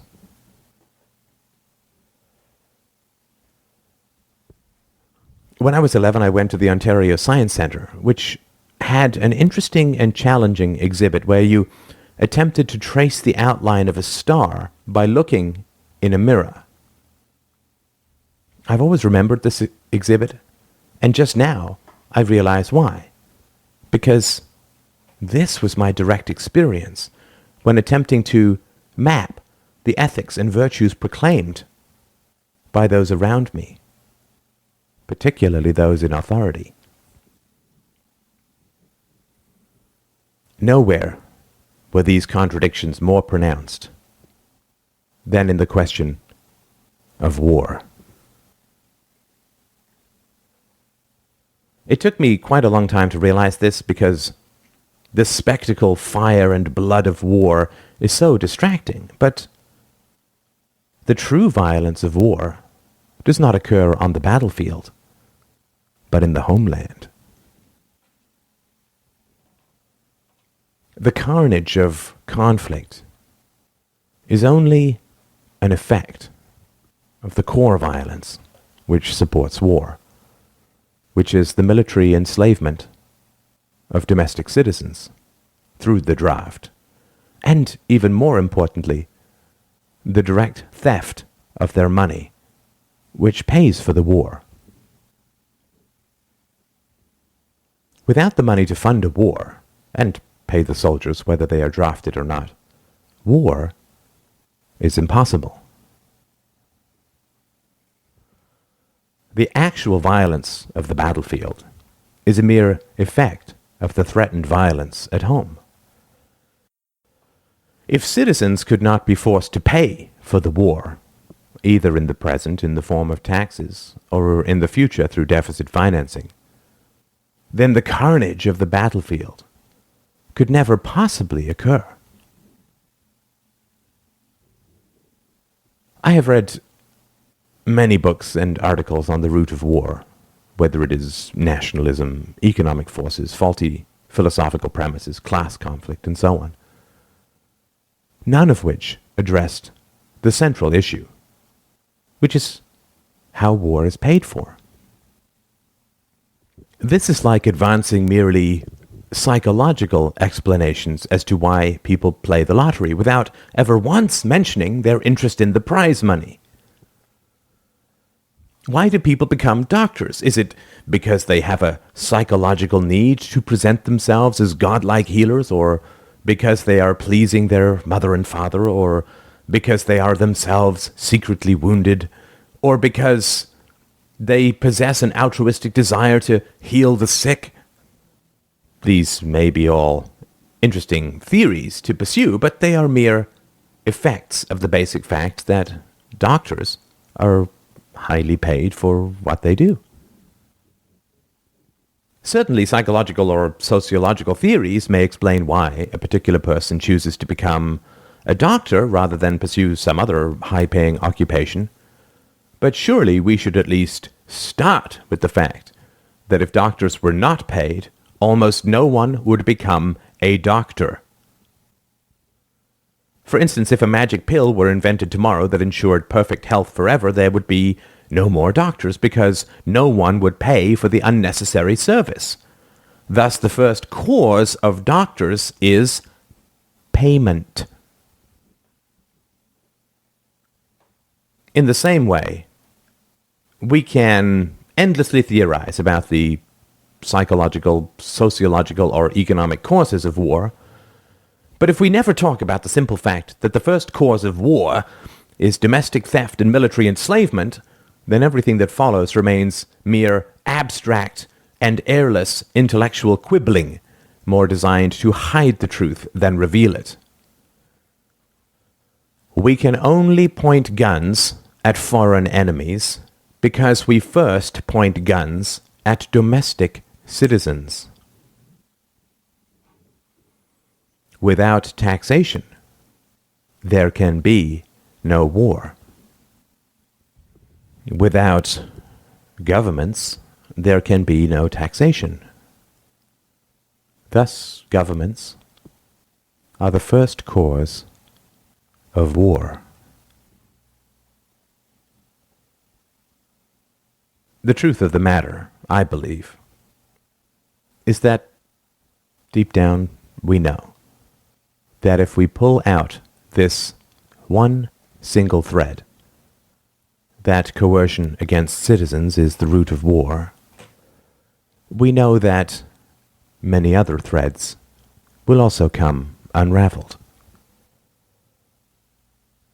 If we recognize the violence that is at the root of war, domestic violence, not foreign violence, then we stare at the core and ugly truth at the root of our society and most of our collective moral aspirations. The core and ugly truth at the root of our society is that we really, really like using violence to get things done. In fact, it is more than a mere aesthetic or personal preference.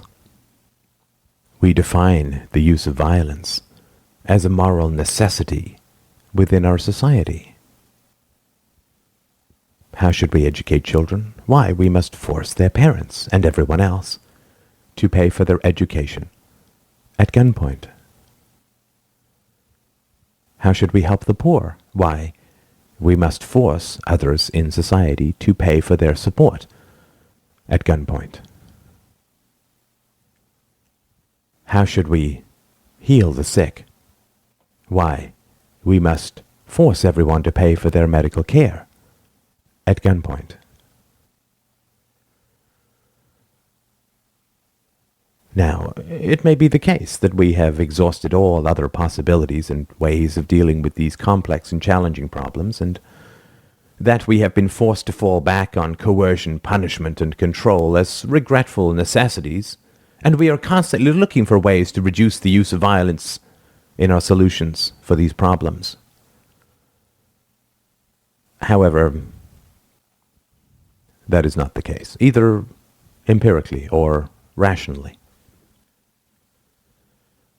The education of poor children, the succor of the impoverished, and the healing of the sick all occurred through private charities and voluntary associations, long before statist agencies displaced them.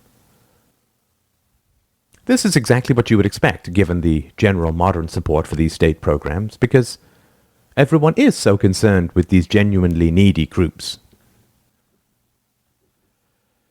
Where violence is considered to be a regrettable but necessary solution to a problem, those in authority do not shy away from talking openly about it. When I was a child in England in the 1970s, I was repeatedly told with pride by my elders about their courageous use of violence against the Axis powers in World War II. No one tried to give me the impression that the Nazis were defeated by cunning negotiation and psychological tricks. The endless slaughterhouses of both the First and Second World Wars were not kept hidden from me, but rather the violence was praised as a regrettable but moral necessity. American children are told about the nuclear attacks on Nagasaki and Hiroshima. The slaughter and radiation poisoning of hundreds of thousands of Japanese civilians is not kept secret. It is not bypassed, ignored, or repressed in the telling of the tale. Even when the war in question was itself questionable, such as the war in Vietnam, no one shies away from the true nature of the conflict, which was endless genocidal murder. I do not for a moment believe that all these genocides and slaughters were morally justifiable or even practically required, but mine is certainly a minority opinion, and since the majority believes that these murders were both morally justified and practically required, they feel fully comfortable openly discussing the violence that they consider unavoidable. However, this is not the case when we talk about statist solutions to the problems of charity and ill health. You could spend an entire academic career in these films and read endless books and articles on the subject and never once come across any reference to the fact that these solutions are funded through violence. Just so you can understand how strange this really is, imagine spending 40 years as a professional war historian and never once coming across the idea that war involves violence. Would we not consider that a rather egregious evasion of a rather basic fact?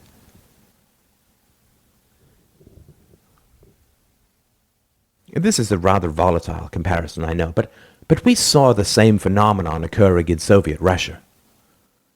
Almost no reference was made to the gulags in official state literature, particularly the literature intended to be consumed overseas. The tens of millions of concentration camp inmates showed up nowhere in the general or academic narrative of the Soviet Union. When the book One Day in the Life of Ivan Denisovich finally appeared, even this relatively mild account of a day in the life of a prison camp inmate was greeted with shock, derision, horror, and rage by those charged with defending that narrative. It cannot really be the case that when society is genuinely proud of something, the truth is kept mysteriously hidden from view. Can we imagine fans of the New York Yankees actively working to repress the fact that their team won the World Series? Can we imagine the communist leaders of China suppressing news that their athletes had won gold medals in the Olympics? Can we imagine a police department feverishly working to censor the facts about a large reduction in the crime rate? Of course not. When we are genuinely proud of an achievement, we do not refrain from talking about its causes. An Olympic athlete will speak with pride about the years of endless dawn training sessions. A successful entrepreneur will not hide the decades of hard work it took to succeed. A woman who has successfully struggled to lose weight is unlikely to wear a fat suit when she goes to her high school reunion. However, when a core reality conflicts with a mythological narrative, academics, intellectuals, and other cultural leaders are well compensated for their ability to completely ignore that core reality, and usually savagely attack and mock anyone who brings it up.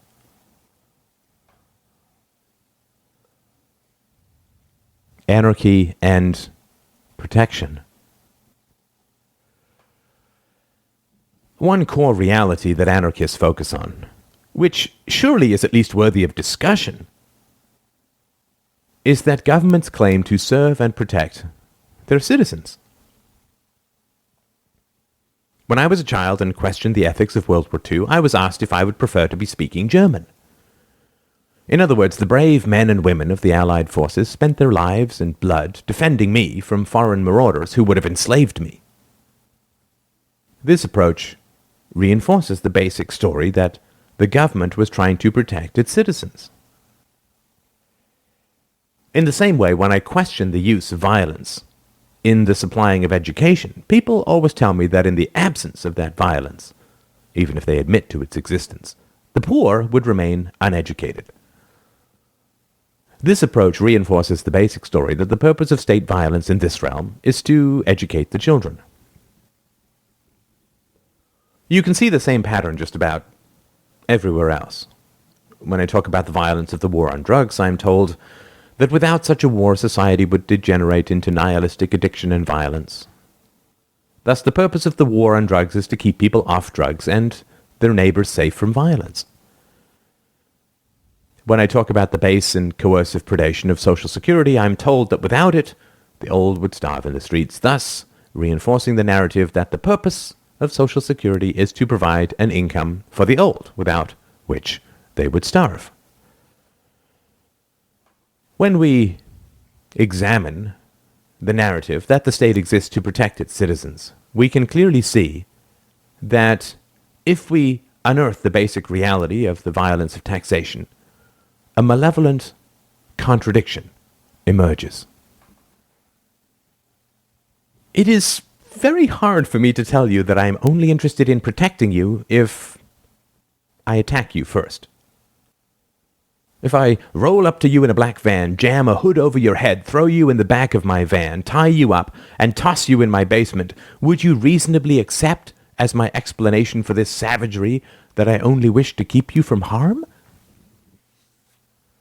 Surely, you would reply, that if I was really interested in keeping you from harm, why on earth would I kidnap you and lock you up in a little room?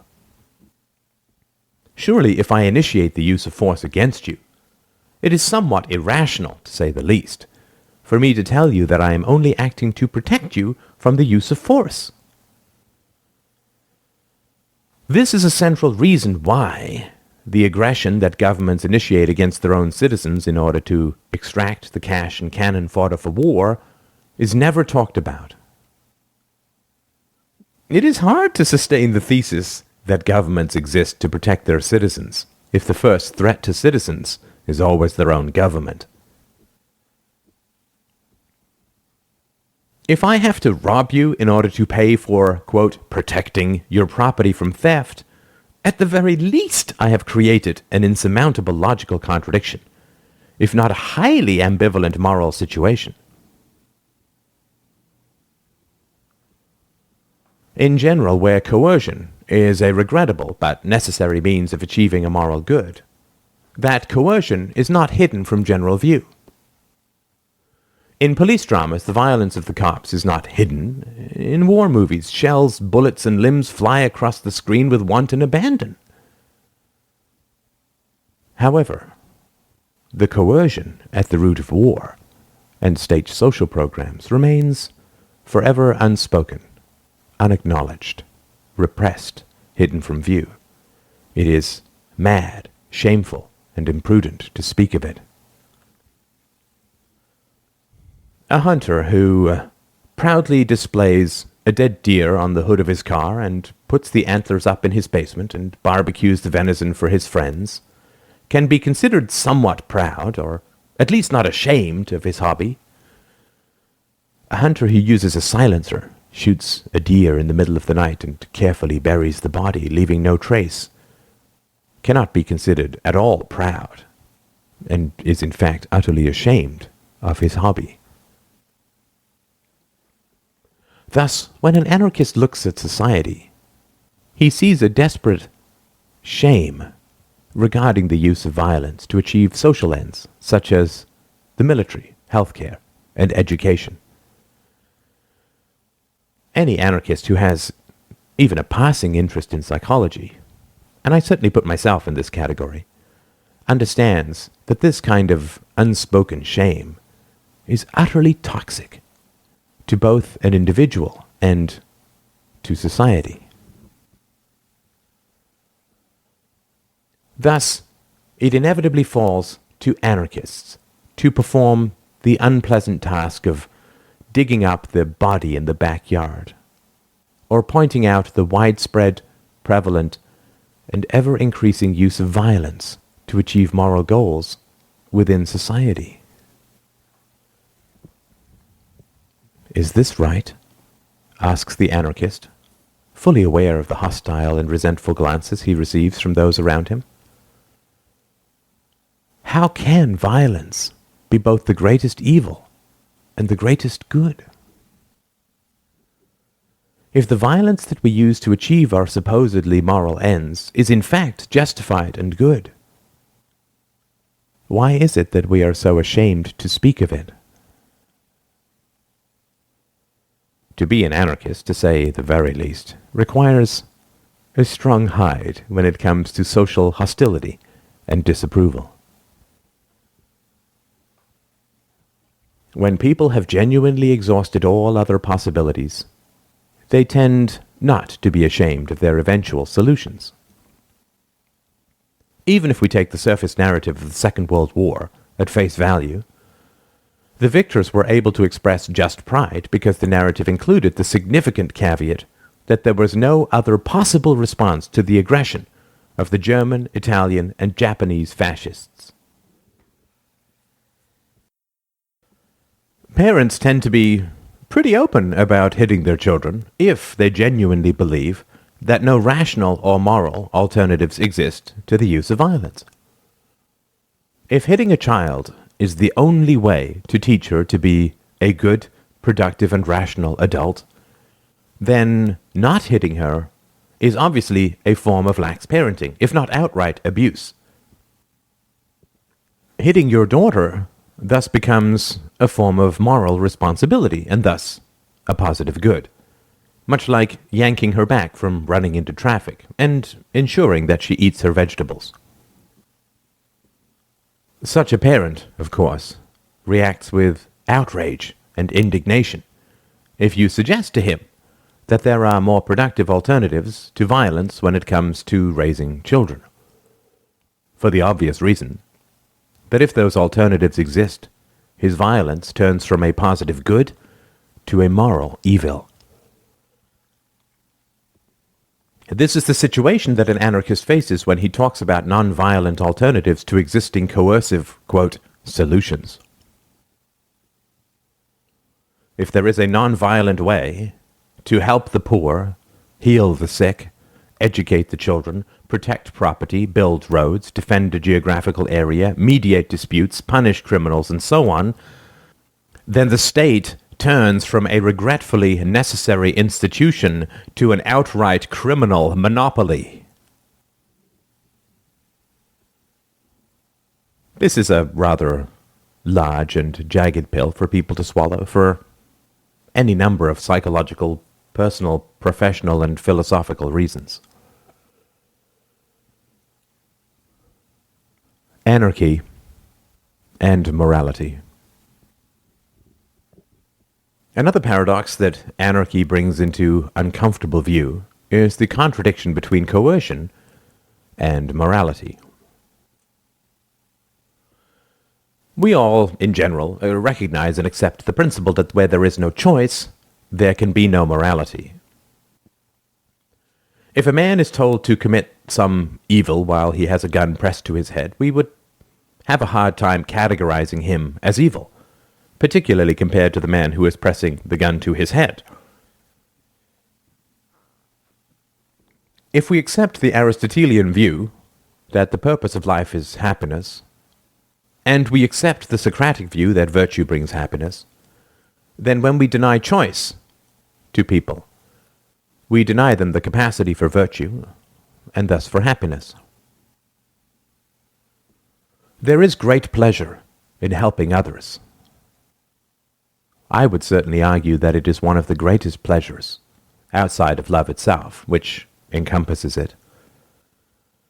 Helping others, though, is a highly complex business which requires detailed personal attention, rigorous standards, a combination of encouragement, sternness, enthusiasm, sympathy, and discipline, to name just a few.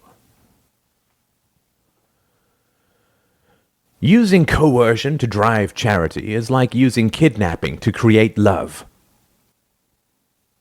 Not only does the use of coercion through state programs deny choice to those wishing to help the poor, and thus the joy of achievement and the motivation of happiness, but it corrupts and destroys the complex interchange required to elevate a human soul from its meager surroundings and its own low expectations.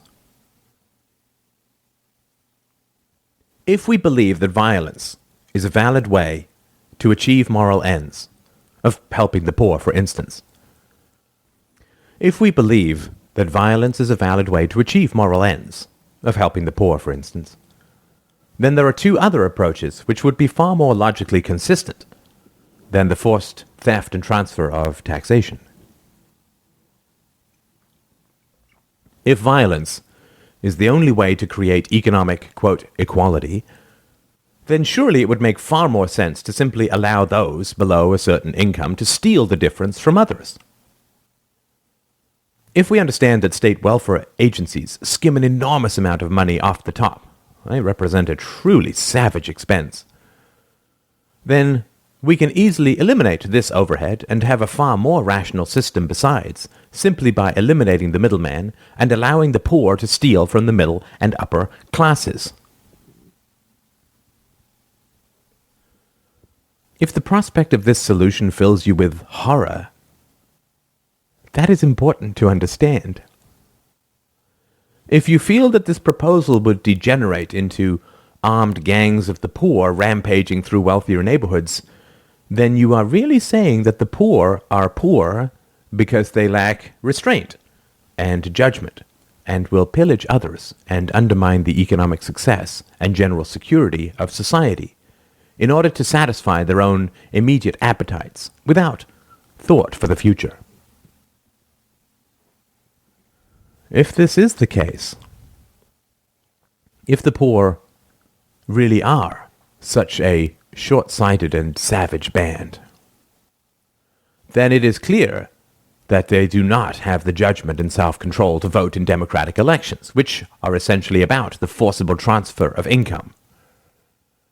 If the poor only care about satisfying their immediate appetites without a care for the long term, then they should not be at all involved in the coercive redistribution of wealth in society as a whole. But what if taking the right to vote away from the poor fills you with outrage? Very well. Then we can assume that the poor are rational and able and willing to defer gratification. If a man is wise enough to vote on the use of force, then he is certainly wise enough to use that force himself. Indeed, the barriers to using force personally are far higher than voting for the use of force in a democratic system. If you have to pick up a gun and go and collect your just property from richer people, that is quite a high barrier to entry. If, on the other hand, you simply have to scribble on the ballot once every few years and then sit back and wait for your check to arrive, surely that will drive the escalation of violence in society far more rapidly. If you still feel that this solution would be disastrous because the poor would act with bad judgment, then you face a related issue, which is the quality of the education that the poor have received. Anarchy and education. If the poor lack wisdom, knowledge, and good judgment, but they have been educated by the government for almost 15 years straight, then surely, if we believe that the poor can be educated, we must then blame the government for failing to educate them. Since the poor cannot afford private schools, they must surrender their children to government schools, which have a complete and coercive monopoly over their education. Now, either the poor have the capacity for wisdom and efficacy, or they do not. If the poor do have the capacity for wisdom, then the government is fully culpable for failing to cultivate it through education. If the poor do not have the capacity for wisdom, then the government is fully culpable for wasting massive resources on a futile attempt to educate them, and also they cannot justly be allowed to vote. Again, though I know that this must be uncomfortable or annoying to read through, I am willing myself to refrain from providing the clear and moral anarchistic solutions to these seemingly intractable problems. There is no point trying to give society a pill if society does not even think that it is sick. If your appendix is inflamed and I offer to remove it for you, you will doubtless cry out your gratitude. If I run up to you on the street, however, and offer to remove an appendage that you believe to be both necessary and healthy, you would be highly inclined to charge me with assault.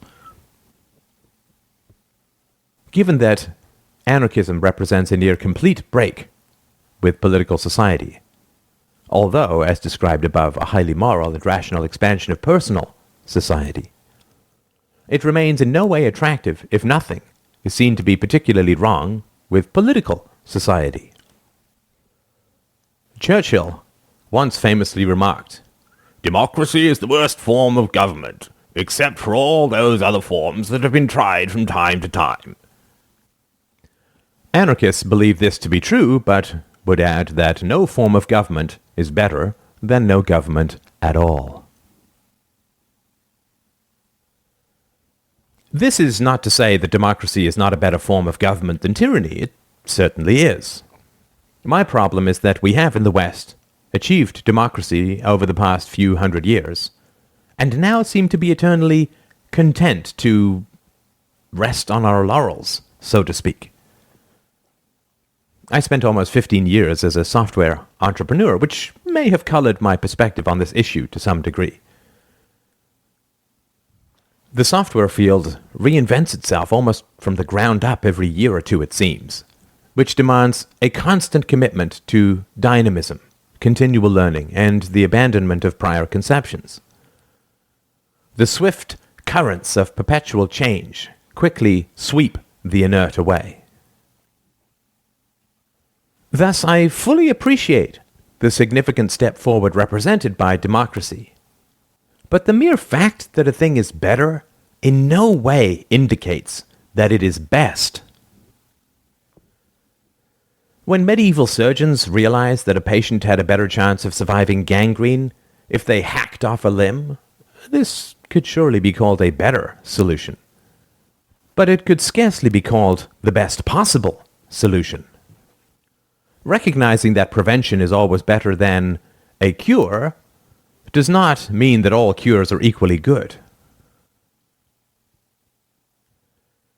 I have no doubt whatsoever that the first caveman to figure out how to start a fire shared his knowledge with his tribe, and they all sat in a cave with their feet pointed towards the flickering flames, warm in the midst of a winter chill for the first time, and grunted at each other, "Well, it can't possibly get any better than this." No doubt when, a few thousand years later, someone figured out that it was easier to capture and domesticate a cow rather than to continually hunt game, everyone sat back in front of their fire, their bellies full of milk, and grunted at each other, "Well, it can't possibly get any better than this." These things are genuine improvements, to be sure, and we should not ever fail to appreciate the progress that we make.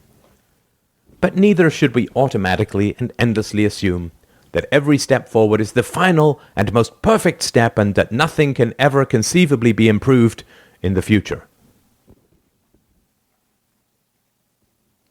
Democracy is considered to be superior to tyranny, and rightly so, I believe, because to some degree it imitates the feedback mechanisms of the free market.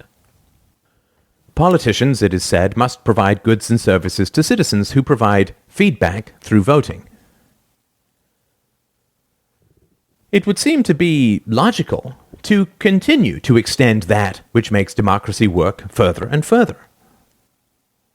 If I find that, as a doctor, I infect fewer of my patients when I wash one little finger, then surely it would make sense to start washing other parts of my hand as well. Really, this is what my approach to anarchism is fundamentally about. If voluntarism and feedback, a quasi-market, is what makes democracy superior, then surely we should work as hard as possible to extend voluntarism and feedback, particularly since we have the example of real markets which work so spectacularly well. Anarchy and reform. There is a great fear among people, or a great desire to be more accurate, with regards to abandoning this system when the perception exists that it can be reformed instead. Democracy is messy, it is said. Politicians pander to special interests, court voters with free goodies, manipulate the currency to avoid directly increasing taxes, create endless and intractable problems in the realms of education, welfare, incarceration, and so on. But let's not throw the baby out with the bathwater. If you have good ideas for improving the system, you should get involved, not sit back in your armchair and criticize everything in sight. One of the rare privileges of living in a democracy is that anyone can get involved in the political process, from running for a local school board to prime minister or president of the entire country. Letter-writing campaigns, grassroots activism, blogs, associations, clubs, you name it, there are countless ways to get involved in the political process. Given the degree of feedback available to the average citizen of a democracy, it makes little sense to agitate for changing the system as a whole. Since the system is so flexible and responsive, it is impossible to imagine that it can be replaced with any system that is more flexible. Thus, the practical ideal for anyone interested in social change is to bring his ideas to the, quote, marketplace of democracy. See who he can get on board, and implement his vision within the system, peacefully, politically, democratically. This is a truly wonderful fairy tale, which has only the slight disadvantage of having nothing to do with democracy whatsoever. When we think of a truly free market, otherwise known as the free market, we understand that we do not have to work for years and years and give up thousands of hours and tens or hundreds of thousands of dollars to satisfy our wishes. If I want to shop for vegetarian food, say, I do not have to spend years lobbying the local supermarket or joining some sort of somewhat ineffective advisory board and pounding lawn signs and writing letters and cajoling everyone in the neighborhood. All I have to do is go and buy some vegetarian food, locally or over the internet if I prefer. If I want to date a particular woman, I do not have to lobby everyone in a 10-block radius, get them to sign a petition, make stirring speeches about my worthiness as a boyfriend, devote years of my life attempting to get collective approval for asking her out. All I have to do is walk up to her, ask her out, and see if she says yes. If I want to be a doctor, I do not have to spend years lobbying every doctor in the country to get a majority approval for my application. Neither do I have to pursue this process when I want to move, drive a car, buy a book, plan for my retirement, change countries, learn a language, buy a computer, choose to have a child, go on a diet, start an exercise program, go into therapy, give to charity, and so on. Thus, it is clear that individuals are, quote, allowed to make major and essential life decisions without consulting the majority. The vast majority of our lives is explicitly anti-democratic, insofar as we vehemently reserve the right to make our own decisions and our own mistakes, without subjecting them to the scrutiny and authority of others. Why is it that we are, quote, allowed to choose who to marry, whether to have children, how to raise them, but we are violently not allowed to openly choose where they go to school? Why is it that every decision that leads up to the decision of how to educate a child is completely free, personal, and anti-democratic? But the moment that the child needs an education, a completely opposite methodology is enforced upon the family. Why is the free anarchy of personal decisions in direct opposition to coercive authority such a moral imperative for every decision which leads up to the need for a child's education? But then, free anarchic choice becomes the greatest imaginable evil, and coercive authority must be substituted in its place. There is a particularly cynical side of me, which is not to say that the cynicism is necessarily misplaced, which would argue that the reason that there is no direct interference in having children is because that way people will have more kids, which the state needs to grow into taxpayers, in the same way that a dairy farmer needs his cows to breed. Those who profit from political power always need new taxpayers, but they certainly do not want independently critical and rational taxpayers, since that is fundamentally the opposite of being a taxpayer. Thus, they do not interfere with having children, only with the education of children. Just as a goose farmer will not interfere with egg-laying, but will certainly clip the wings of any geese he wishes to keep alive and profit from. Anarchy and exceptions. At this point, you may be thinking that there are good reasons why political coercion is substituted for personal anarchy in particular situations. Perhaps there is some rule of thumb or principle which separates the two, which, if it can be discovered, will lay this mystery bare. If I break up with a girlfriend, for instance, I do not owe her anything legally. If I marry her, however, I do. When I take a new job, I may be subject to a probationary period of a few months where I can be fired or quit with impunity. We can think of many examples of such situations. The major difference, however, is that these are all voluntary and contractual situations. The justification for a government, particularly a democratic government, is really founded upon the idea of a social contract. Because we happen to be born in a particular geographical location, we, quote, owe the government our allegiance, time, energy, and money for the rest of our lives, or as long as we stay. This, quote, contract is open to renegotiation insofar as we can decide to alter the government by getting involved in the political process, or we can leave the country just as we can leave a marriage or place of employment. This argument, which goes back to Socrates, is based upon an implied contract that remains in force as long as we ourselves remain within the geographical area ruled over by the government.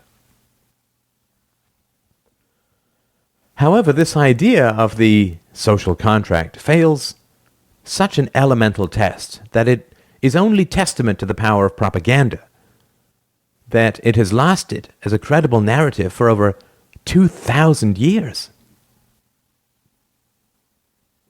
Children cannot enter into contracts. And adults cannot have contracts imposed upon them against their will. Thus, being born in a particular location does not create any contract, since it takes a lunatic or a Catholic to believe that obligations accrue to a newborn squalling baby. Thus, children cannot be subjected to, or be responsible for, any form of implicit social contract. Adults, on the other hand, must be able to choose which contracts they enter into. If they cannot, there is no difference between imposing a contract on a child and imposing a contract on an adult. I cannot say that implicit contracts are invalid for children, but then they magically become automatically valid when the child turns 18 and bind the adult thereby. It is important also to remember that there is fundamentally no such thing as the state. When you write a check to pay your taxes, it is made out to an abstract, quasi-corporate entity, but it is cashed and spent by real-life human beings. Thus, the reality of the social contract is that it rotates between and among newly elected political leaders, as well as permanent civil servants, appointed judges, and the odd consultant or two. This coalescing kaleidoscope of people who cash your check and spend your money is really who you have your social contract with. This can occur in the free market as well, of course. When you take out a loan to buy a house, your contract is with the bank, not your loan officer, and does not follow him when he changes jobs. However, to say that the same man can be bound by a unilaterally imposed contract represented by an ever-shifting coalition of individuals in a system that was set up hundreds of years before he was born without his prior choice, since he did not choose where he was born, or explicit current approval, is a perfectly ludicrous statement. We can generally accept as unjust any standard of justice that would disqualify itself. When we are shopping, we would scarcely call it a sale if prices have been jacked up 30%.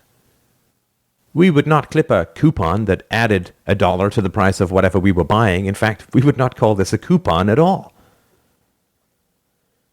If we examine the concept of the social contract, which is claimed as a core justification for the existence of a government, it is more than reasonable to ask whether the social contract would justly enforce the social contract itself. In other words, if the government is morally justified because of the ethical validity of an implicit and unilaterally imposed contract, will the government itself defend implicit and unilaterally imposed contracts? If I start up a car dealership and automatically, quote, sell a car to everyone in a 10-block radius, and then send them a bill for the car they have bought, and send them the car as well, and bind their children for eternity in such a deal as well, would the government enforce such a contract? I think that we all know the answer to that question. If I attempted to bring a social contract to an agency that claims as its justification the existence and validity of the exact same social contract, it would laugh in my face and call me insane. Are you beginning to get a clear idea of the kind of moral and logical contradictions that a statist system is based upon?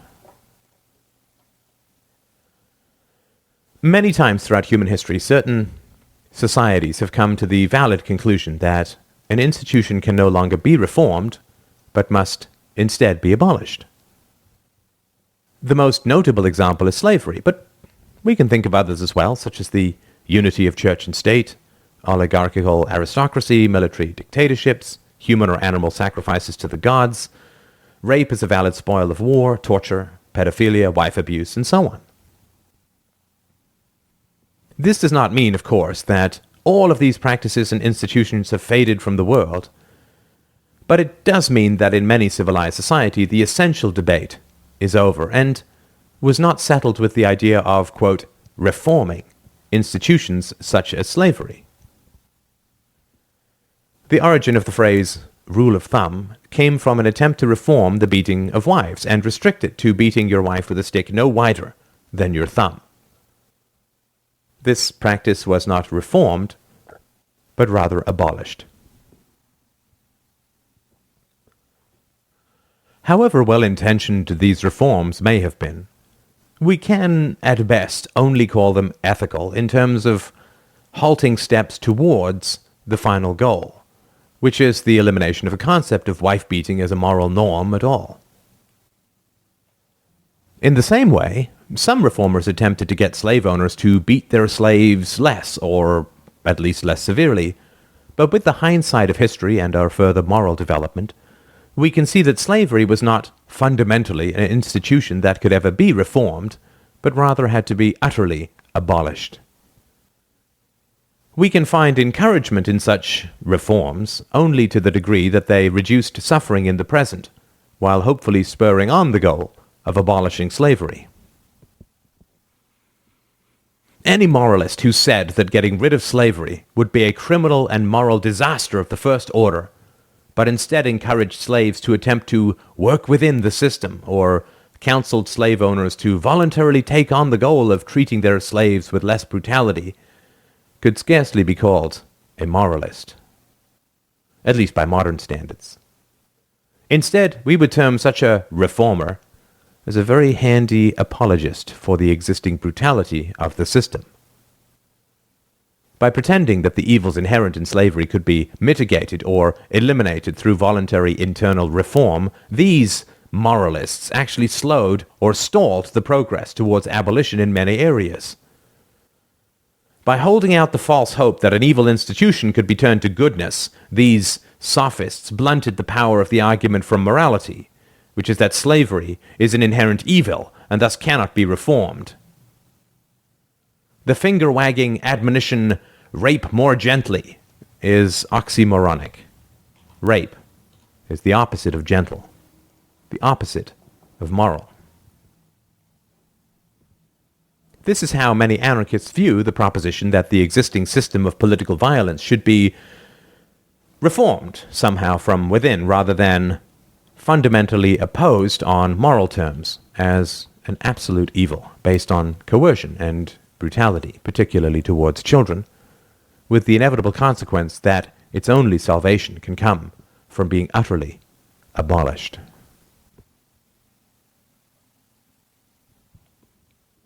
Anarchism and political realities. Along with the anarchistic moral arguments against the use of force to solve problems come many well-developed economic arguments against the long-term stability of any democratic political system. To take just one example, let's look at the problem of unequal incentives. In the United States, thousands of sugar producers receive massive state subsidies and coercive protection from foreign competitors. Benefits which have been in place, for the most part, since the close of the War of 1812. Although $1.2 billion was spent in 2005 subsidizing sugar production, the majority of the money goes to a few dozen growers. These sugar subsidies cost the U.S. economy billions of dollars annually, while netting major sugar producers millions of dollars a year each. The average American consumer would have to fight for years, spend untold hours and dollars attempting to overturn the subsidies in Congress to save, a few dollars a year apiece? None but a lunatic would attempt it. On the other hand, of course, these sugar growers will spend whatever time and money it takes to preserve their massive influx of cash. It is not that hard to figure out who will present stronger incentives, to say the least, to Congress. It is not that hard to figure out just who will donate as much as humanly possible to a congressman's run. It is embarrassingly easy to figure out who will keep calling the congressman at 2 o'clock in the morning with dire threats should he dare to question the value of the subsidies and promises of money if he refrains. Politicians, like so many of us, take the rational path of least resistance. A congressman will receive no thanks for killing these subsidies and returning a few unproven and ignored dollars to his average constituent's pocket. Such a benefit would scarcely even be noticed. However, the sugar growers would raise bloody hell to the very skies, as would all their employees, their hangers-on, the professionals they employ, and anyone else who benefits from the concentration of illicit wealth they enjoy. Furthermore, should the subsidies be somehow cut and the price of a candy bar dropped a nickel, all that would happen is that some other politician would impose a tax of, say, about a nickel on candy bars. To save the children's teeth, of course. Thus generating more cash for him to hand out and utterly nullifying any benefit to the consumer. Would any rational politician pursue a policy that would enrage his supporters, strengthen his enemies, and win no new friends?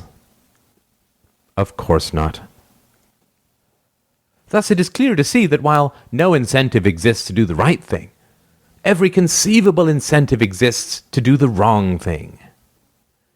In the case of sugar subsidies, the sting to the consumer is only a few dollars a year. Multiply this, however, thousands and thousands of times over for each special interest group, and we can see how the taxpayer will inevitably die a death, not by beheading, but rather by the tiny bites of 10,000 mosquitoes, each feeding its young by feasting on a droplet of his blood. No democratic government has ever survived without taking a monopoly control over the currency. The reason for this is simple. Politicians need to buy votes, but that illusion is hard to sustain if those you give money to have to pay that money back within a few years in the form of higher taxes. Taxpayers would get wise to this sort of game very quickly, and so politicians need to figure out other ways to fog and befuddle taxpayers. Deficit financing is one way. Give money to people in the present, then stick the bill to their children at some undefined point in the future when you're no longer around. Perfect. Another great way of pretending to give people money is to inflate their currency by printing more money. This way you can give a man $100 today and just reduce the purchasing power of his dollar by 5% next year by printing more. Not one person in 1,000 will have any idea what's really going on. And besides, you always have the business community to blame for gouging the consumer. Another solution is to promise public sector unions large increases in salary, which only really take effect towards the end of your office so that the next administration gets stuck with the real bill. Also, you can sign perpetual contracts, giving them plenty of medical and retirement benefits, the majority of which will only kick in when they get older, long after you're gone. Alternatively, you can sell long-term bonds that give you the cash right now while sticking future taxpayers in 10, 20, or 30 years with the bill for repaying your principal and accumulated interest. One other option is to start licensing everything in sight. Building permits, hot dog stand permits, dog licenses, and so on. Thus, grabbing a lot of cash up front and leaving your successors to deal with the diminished tax base from lower economic activity in the future. Or you can buy the votes of apartment dwellers with rent control, leaving the next few administrations to deal with the inevitable resulting apartment shortage. This list can go on and on. It is a list as old as the Roman and Greek democracies. But the essential point is that democracy is always and forever utterly unsustainable.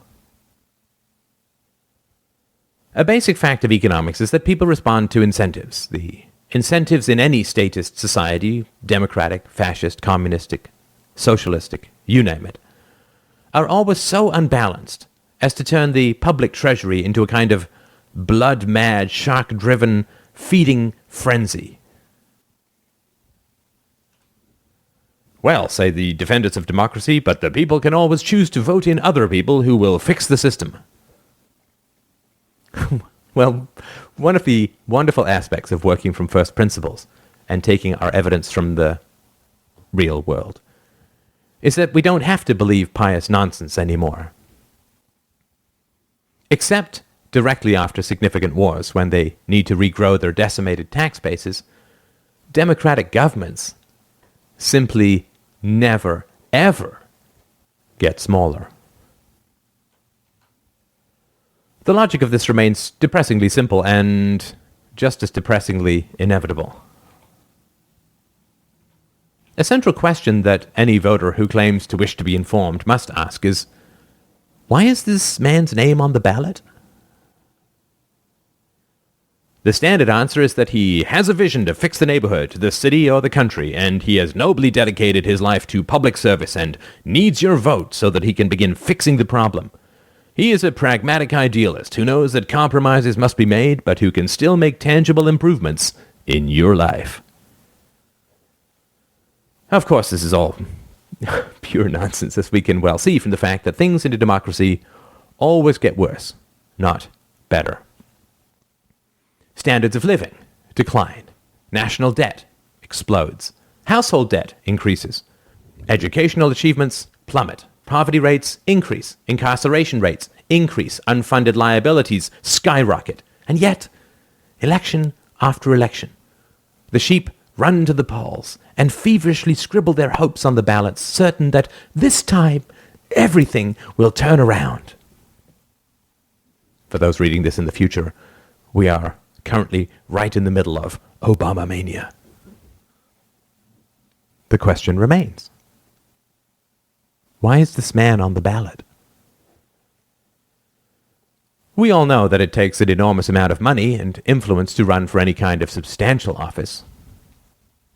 The central question then, is why do people give money to a candidate? I'm not talking about a national presidential campaign where obviously people give a lot of money to the candidate in the hopes of giving him power to achieve some sort of shared goals and so on. No, I mean, where does the money to get started even come from? Why would pharmaceutical companies, aerospace companies, engineering companies, manufacturing companies, farmers and public sector unions and so on give money and support to a candidate? Clearly, these groups are not handing out cash for purely idealistic reasons, since they are in the business of making money, at least for their members. Thus, they must be giving money to potential candidates in return for political favors down the road. Preferential treatment, tax breaks, tariff restrictions on competitors, government contracts, etc. In other words, any candidate that you get to vote for must have been already bought and paid for by others. Does this sound like an odd and cynical assertion? Perhaps. But it is very easy to figure out if a candidate has been bought and paid for. Candidates will always talk in stirring tones about sacrifice and so on, but you surely must have noticed by now that no candidate ever talks specifically about the spending that he is going to cut. You never hear him say that he's going to balance the budget by cutting the spending of X, Y, or Z. Everything is either couched in abstract terms or specific promises to specific groups. At the moment, the current fetish in leftist circles is to pretend that 47 million Americans can get free health care if the government lowers the tax breaks on a few billionaires. In other words, if you don't see anyone else's head on the chopping block, that is because it is your head on the chopping block. Of course, if the government really wanted to help the economy at the expense of some very rich people, it would simply annul the national debt, in effect, declare bankruptcy and start all over again. Why does it not do this? Why does it never even approach this topic? We have seen price controls on a variety of goods and services over the past few generations. Why not simply place a moratorium on paying interest on the national debt, at least for the time being? Well, the simple answer is that the government simply cannot survive without a constant infusion of loans, largely from foreign lenders. This is a bit of a clue for you as to how important your vote really is, and how concerned your leaders are about your personal and particular issues relative to, say, those of foreign lenders. Ah, you might argue, but why would a pharmaceutical company, say, give money to a potential candidate, since no deal can possibly be put down in writing, and that potential candidate might well take the money and then just not take the calls from that pharmaceutical company when he or she gets into power? Well, this is a distinct possibility, of course, but it has a relatively simple solution. When a candidate is interested in taking a run at any reasonably high office, he goes around to various places and asks for money. When you ask someone for a few $1,000s, naturally his first response is going to be, "What are you going to do for me in return?" Early on in any particular political race, there are quite a number of candidates. Anyone who wants to donate money to a political candidate in the hopes of gaining political favors down the road is only going to do so if he believes that the candidate will fulfill the unwritten obligation. The anti-social contract, if you like. In politics, as in business, credibility is efficiency. Those who have built up reputations for keeping their promises end up being able to do business on a handshake, which keeps their costs down considerably. No new person entering a field will have the credibility or track record to be able to achieve this enviable efficiency, and so will have to earn it over the course of many years. Thus, we know for certain that when a company gives money to a political candidate in the expectation of return favors in the future, that political candidate already has an excellent track record of doing just that. This kind of information will have been passed around certain communities. Joe X is a man of his word. Just as the reliability of a drug dealer and the quality of his product is passed around in certain other communities. Thus, we know that any candidate who receives significant funding from special interest groups is a man who has consistently proven his, quote, integrity to corruptibility in the past. For if he has no track record, or an inconsistent track record, no one will give him money to get started. Just as a side note, this is a very interesting example of exactly why anarchism will work. We do not need the state to enforce contracts, since the state itself functions on implicit contracts that can never be legally enforced. In other words, whenever you see a name on the ballot, you can be completely certain that that name represents a man who has already been bought and paid for over the course of many years, and that those who have paid for him do not have, let us say, your best interests at heart. But we can go one step further. Since all the money that moves around in a political system must come from somewhere, the millions of dollars that are given to the sugar farmers must come from taxpayers, we can be sure that just about every benefit that special interest groups seek to gain comes at your expense. Pharmaceutical companies want an extension on their patents so they can charge you more money. Domestic steel companies want to increase barriers against imported steel so they can charge you more money. If a government union wants additional benefits, that will cost you. If the police want to expand the war on drugs, that will cost you security, safety, and money. Whoever strives to benefit from the public purse has their hand groping towards your pocket. Thus, it is perfectly fair and reasonable to remind you that every name that you see on the ballot is diametrically opposed to your particular and personal interests, since they have been paid for by people who want to rob you blind. Another aspect of democracide is the inevitable and constant escalation of public spending necessary to achieve or maintain political power. Let us take the example of a mayor running for his second term. When he was running for his first term, sewage treatment workers donated $20,000 to his campaign, and in return he granted them a 10% raise. Now that he is running for his second term and cannot give them another 10% raise, they have no reason to donate to his campaign. Thus, he either has to offer the sewage treatment workers some other benefit, or he has to create some new program or benefit which he can dangle in front of some new group in order to secure their donations. This is why political candidates always announce new spending when they throw their hats into the ring. The new spending is the rather unsubtle promise of benefits which will be granted to those who donate to his campaign. A new stadium, a new convention center, a new bridge, a new arts program, new housing projects, highway expansions, and so on.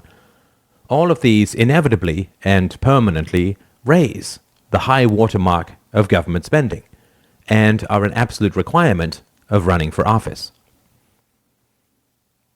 Now, our aforementioned sewage treatment workers would, of course, prefer a permanent 10% raise rather than a one-time cash bonus. Thus, they will always try to negotiate a permanent contract rather than continue to be at the mercy of the will and whim of their political masters.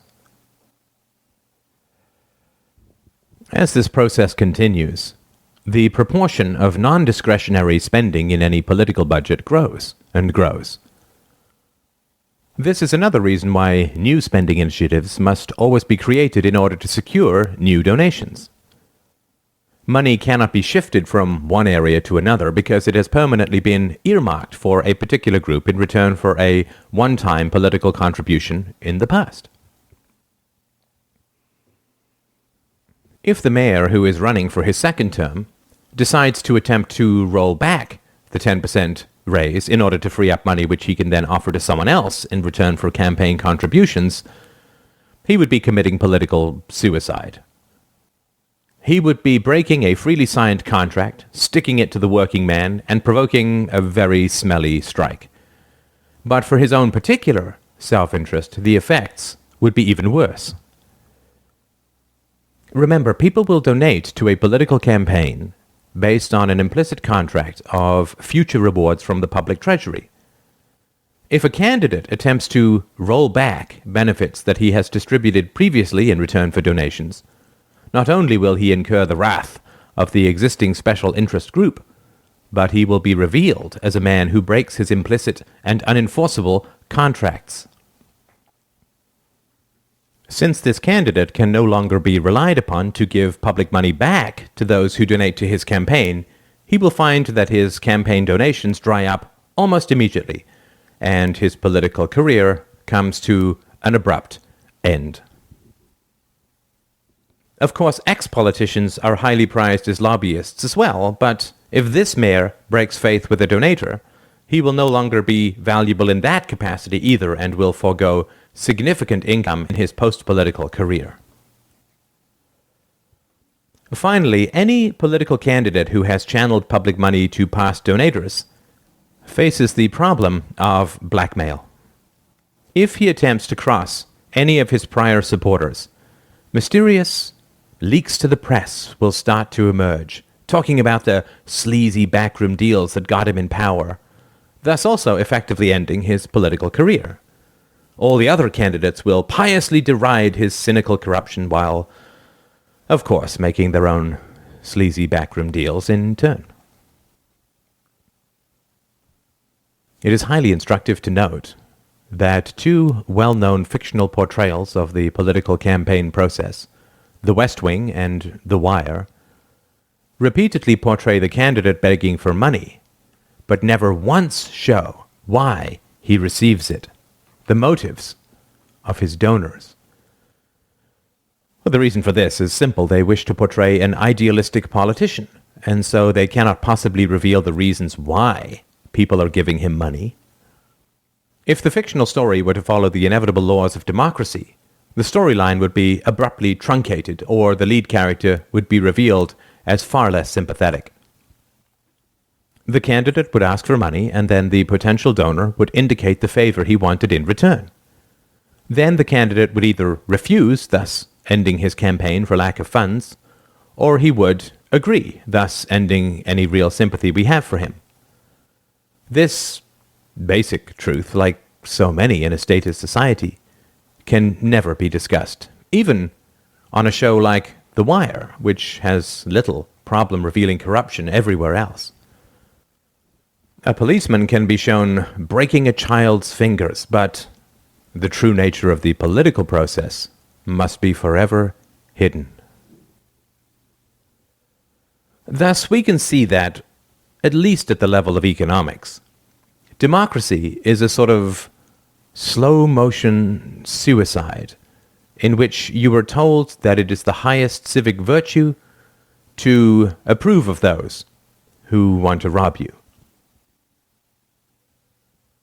I do not want this book to become a critique of democracy, but rather, as I have said before, my goal is simply to help you to understand the myriad contradictions involved in any logical or moral defense of a state-run society. If you do not even know that society is sick, you will never be interested in a cure.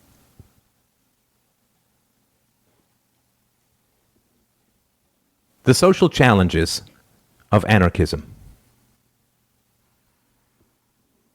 In the interests of efficiency, both yours and mine, I have decided to keep this book as short as possible. If I have not shown you at least some of the logical and moral problems with our existing way of organizing society by now, I doubt that I shall ever be able to. If we accept that perhaps some of the criticisms of statism presented in this little book are at least potentially somewhat valid, one essential question remains. If you can easily understand the above simple and effective criticisms, compared to, say, the mathematics behind the theory of relativity, then the question must be asked, why have you never heard of these criticisms? This question packs more of a punch than you may realize. If I put forward the charge that our society is currently organized along the principles of violence, control, and brutal punishment, but you have never heard this argument before, despite the eager talents of tens of thousands of well-paid intellectuals, professors, pundits, journalists, writers, and so on, there must be some reason, or series of reasons, why such a universal silence remains in place. The standards of proof for startling new theories must be raised exactly to the degree that those new theories are easy to understand. New theories that are very hard to understand are easier to accept as potentially true, simply because of their difficulty. New theories that are very easy to understand, however, face a far higher hurdle, since they must be able to explain why they have not been understood, discussed, or disseminated before. In this final section, I will talk about why I think anarchism is almost never openly discussed, and is in fact constantly scorned, feared, and derided.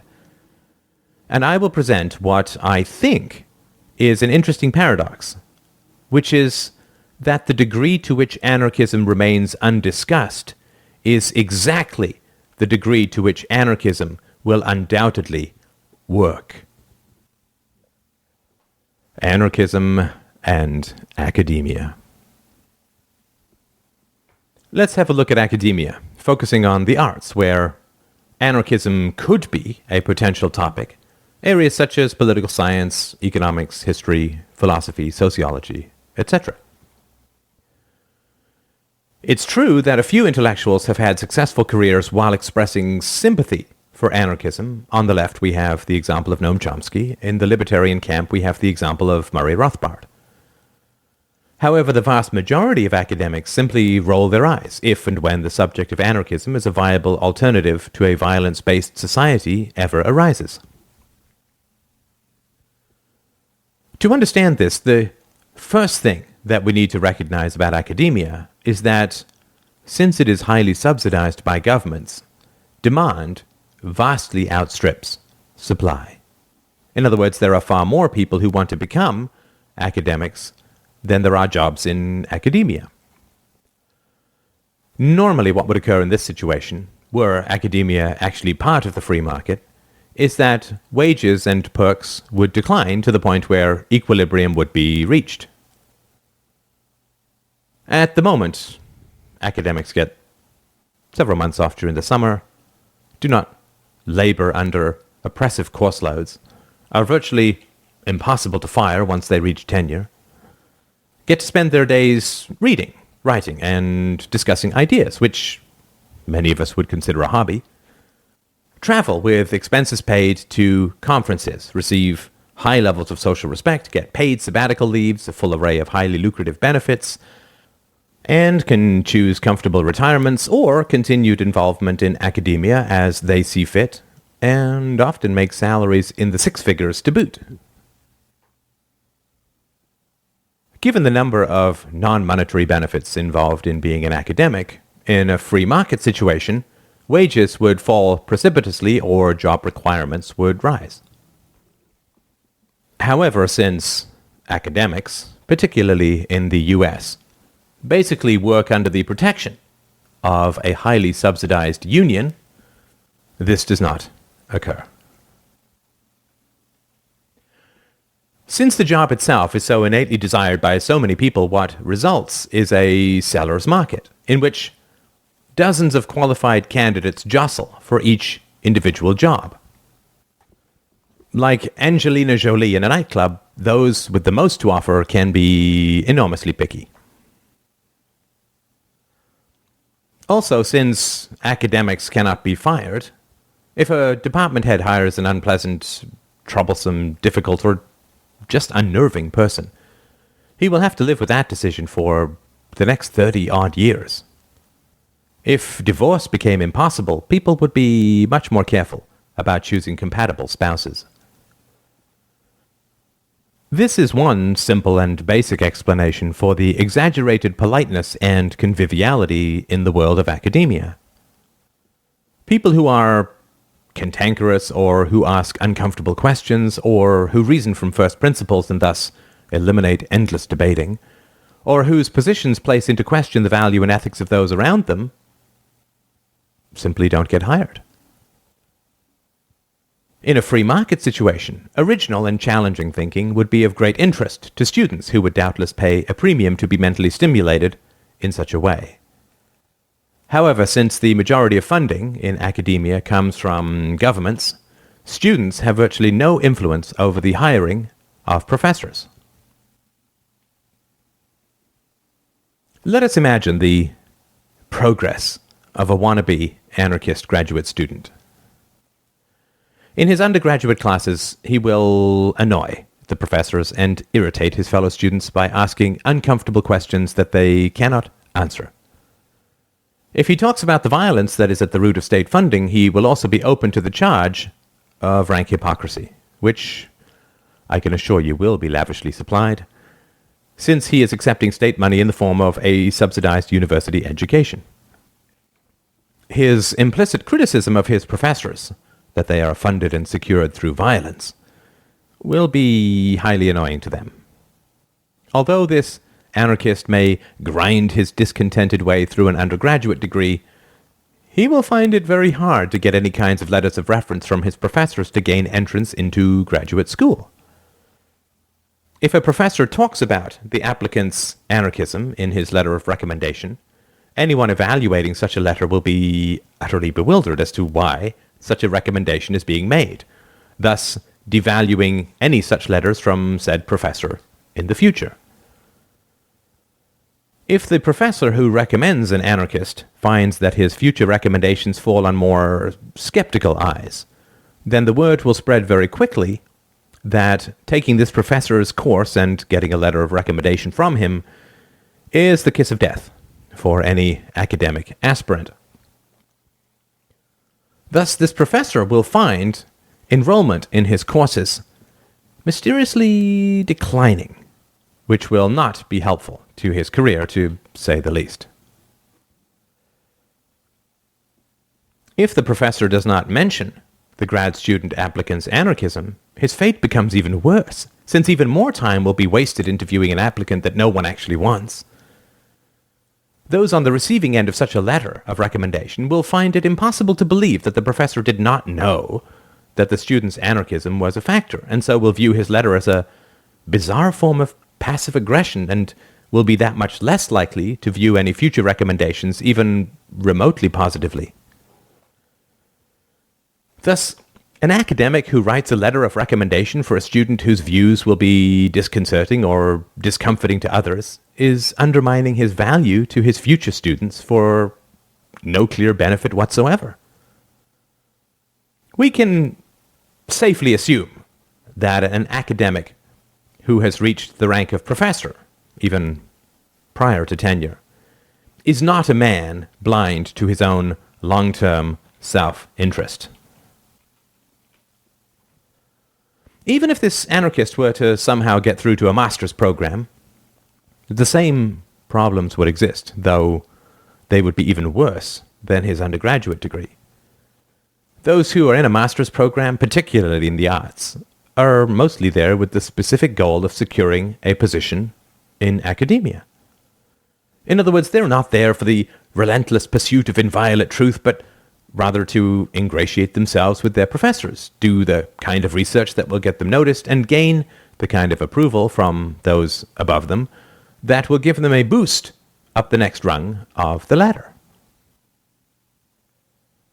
Thus, when the anarchist begins talking about his theories, he will face either passive or aggressive hostility from those around him, who will view him as an irritating and counterproductive time waster.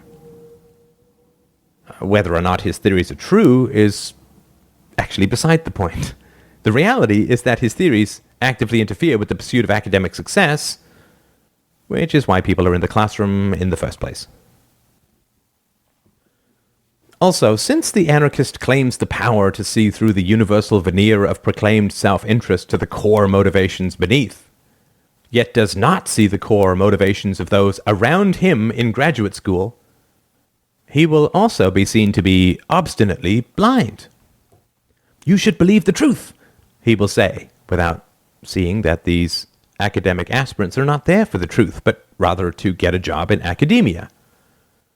In other words, he is avoiding the truth as much as they are.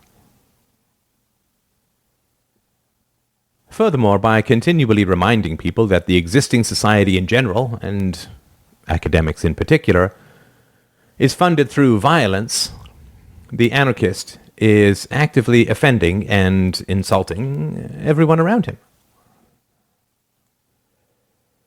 There are very few people who can absorb the moral charge of blindness to evil and corruption and come back with open-mindedness and curiosity. If the anarchist is right, then the professors are corrupt, and the academic aspirants should really abandon their fields and go into the private sector or become self-employed or something along those lines. However, these people have already invested years of their lives and hundreds of thousands of dollars in lost income in pursuit of a position in academia. They obviously do not want a position in the free market since they are in a graduate arts degree program.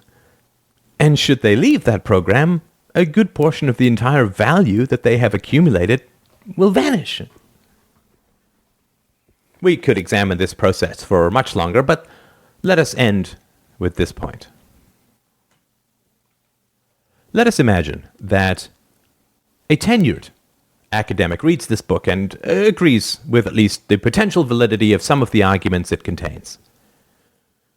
He does not have to really worry about getting fired, so why would he not begin to raise these questions with his colleagues? Well, because these views will discredit him with his colleagues and display what they would consider poor judgment. And in some ways, they would not be wrong. And this would have a highly deleterious effect on his ability to get published, to speak at conferences, attract students, and enjoy a convivial and collegial work environment with his peers. He will thus harm his own pleasure, career, and interests without changing anyone's mind about anarchism, so why would he pursue such a course?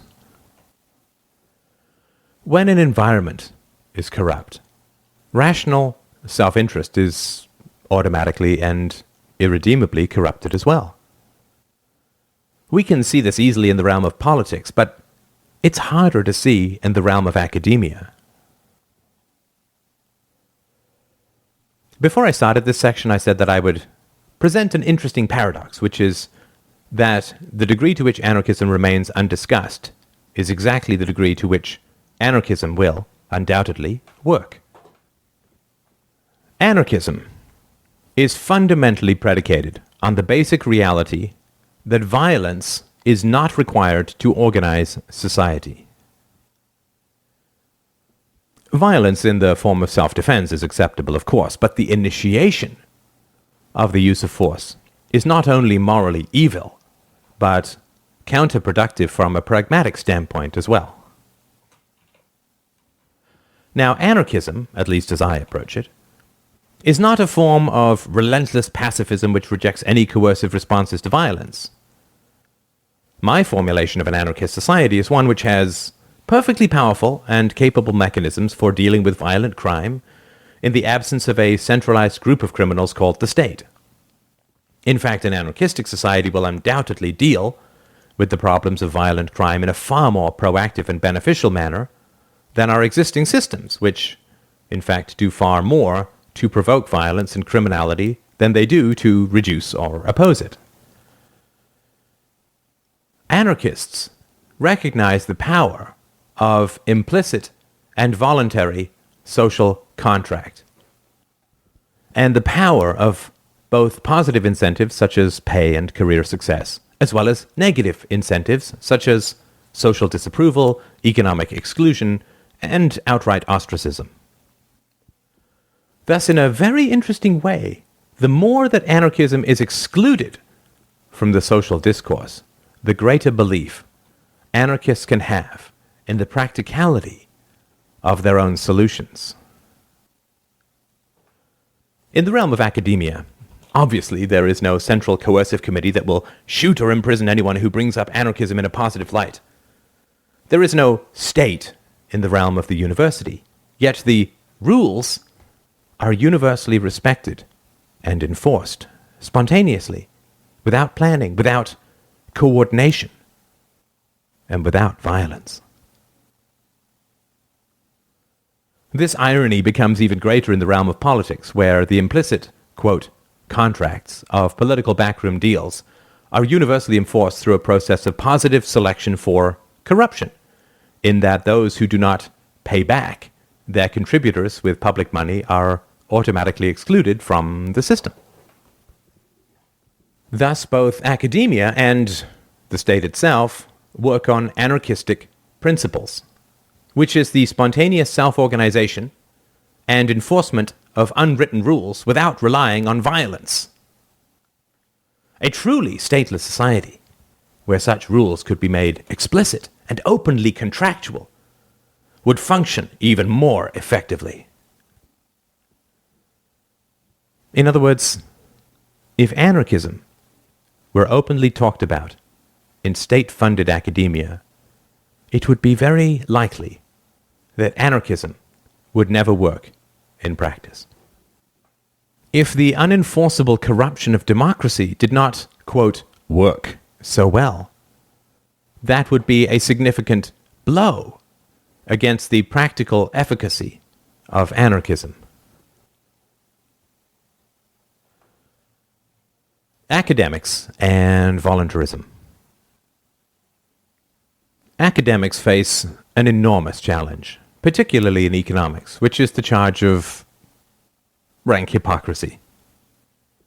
Economists are nearly universal in their support for free trade. Yet, of course, most economists work in state-funded or state-supported institutions, such as universities, the World Bank, the IMF, and so on. And in academia in particular, take shelter behind enormously high barriers to entry in the form of institutionalized protectionism and shield themselves from market forces through tenure. Economists have a number of sophisticated responses to the question why, if voluntarism and free markets are so good, do they specifically exclude themselves from the push and pull of the free market? First of all, academics will argue the truth of a proposition is not determined by the integrity of the proposer. If Hitler says that 2 plus 2 is 4, we cannot reasonably oppose him by saying that he is evil. Secondly, many academics will say that they have merely inherited the system from prior academics and that they held these free market views before they achieved tenure.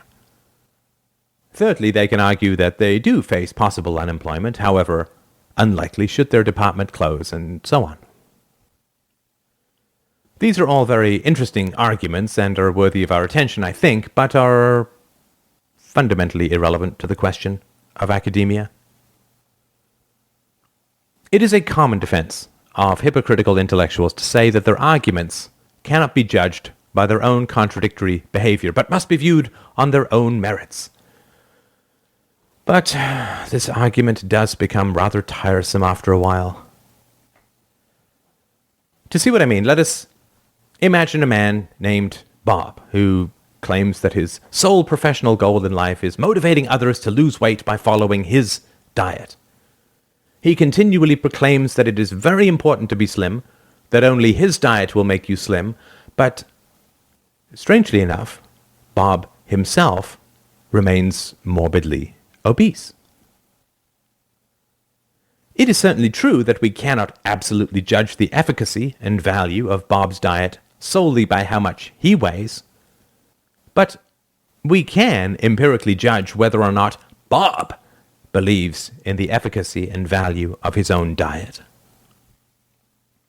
Life is short, and the more rapidly we can make accurate decisions, the better off we are.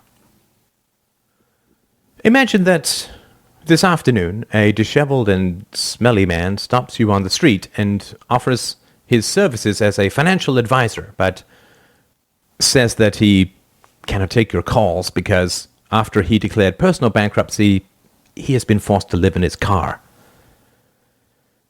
It is certainly logically true that we cannot empirically use his situation to judge the value of his financial advice, but we know for sure the following. Either he has followed his own financial advice, which has clearly resulted in a disaster, or he has not, which means that he does not believe that it is either valuable or true. Thus, based on the principles of mere efficiency, you would never hire such a vagrant as your trusted financial advisor. Partly also due to the basic fact that he seems completely oblivious to the effect that his approach has on his credibility. Does he not recognize how you will view him based on his presentation? If he does not realize how he appears to you, this also indicates his near complete disconnect from reality. In the same way, if I show up for a job interview wearing only a pair of underpants, 2 clothespins, and a colander, I apologize in advance for this image, it is clearly true that my choice of dress cannot be objectively used to judge the quality of my professional knowledge, but it is certainly the case that my judgment as a whole can be somewhat called into question, to say the least. If you do not follow your own advice, I cannot ipso facto use that to judge your advice as incorrect, but I certainly can judge that you believe your advice to be incorrect and make a completely rational decision about its value thereby. Academics claim that their teachings are designed to have some effect in the outside world. No medical school teaches Klingon anatomy because such, quote, knowledge would have no effect in the world. Economists teach ideas so that better solutions can be implemented in the real world, which we know because they constantly complain that governments ignore their economic advice. In other words, they are frustrated because politicians constantly choose personal career goals over objectively valuable actions and decisions.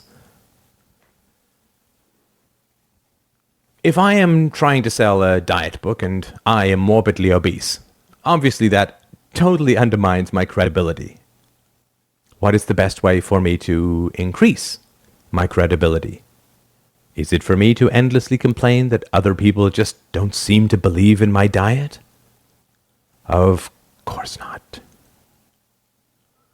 The simple solution is for me to apply my efforts to that which I actually have control over, my own eating, and stop nagging other people to do what I obviously do not want to do.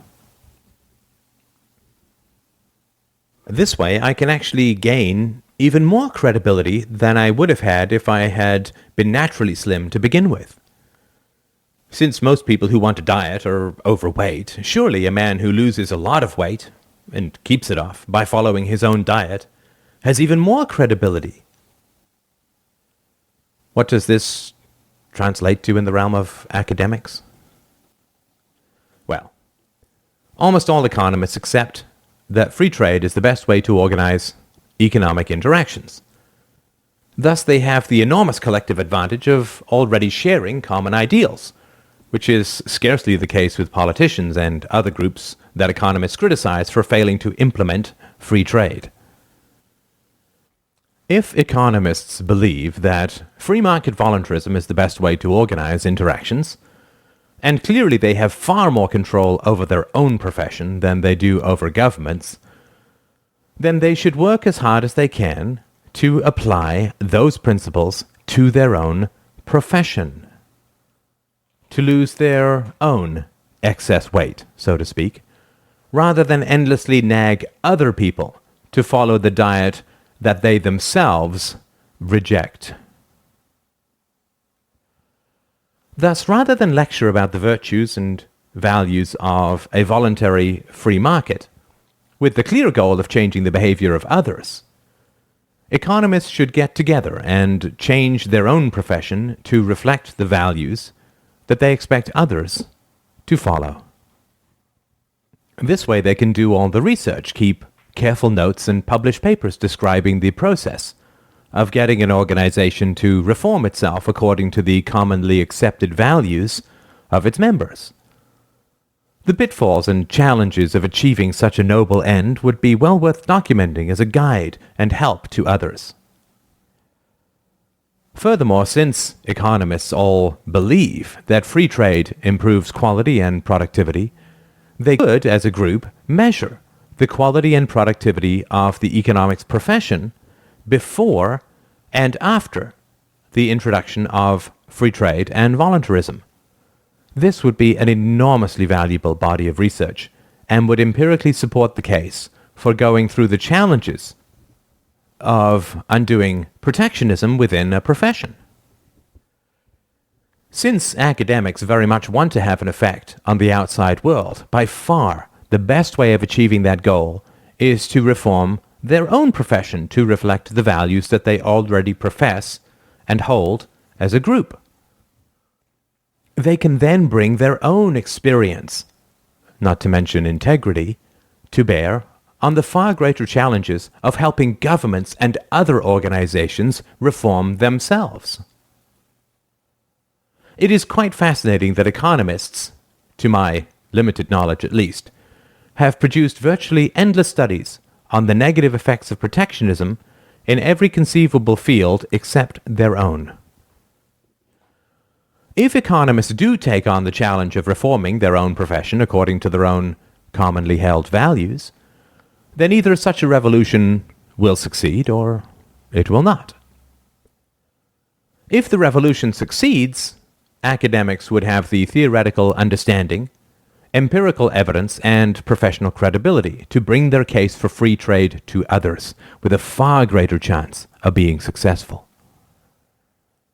If the revolution does not succeed, then clearly economists would have to give up the pretense that their arguments could ever have any effect on the outside world, and could begin the process of dismantling their own profession, since it would be revealed as little more than a fraud, the selling of a diet that was impossible to follow.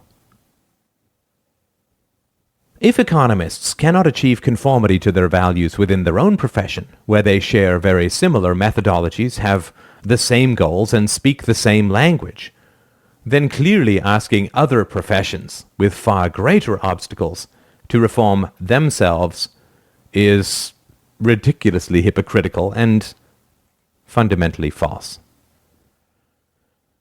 I am sure that economists have far too much personal and professional integrity to take money for snake oil solutions that can never be implemented. Thus, I eagerly look forward to these economists taking their own advice and reforming their own profession, where they have real control, in order to show other people that it can be done, and how it should be done, and to, as a group, truly achieve the goals that they so nobly profess as their main motivation. What do you think the odds of this occurring are? This is why you have never heard of anarchism. Anarchy and socializing. Human beings are so constituted, and I in no way think that this is a bad thing, of course, to be exquisitely good at negotiating cost-benefit scenarios. This ability is fundamental to all forms of organic life, in that those who are unsuccessful at calculating these scenarios are quickly weeded out of the gene pool. But human beings possess this ability at a staggeringly brilliant conceptual level. If you have gotten this far in this book, I can tell at least a few things about you. Obviously, you are curious and open-minded and largely unoffended by original arguments, as long as they at least strive for rationality. I strongly doubt that you are in academia, or, if you are, I fully expect lengthy, obtuse, and condescending attacks on my arguments to appear in my inbox or on your blog within a few hours.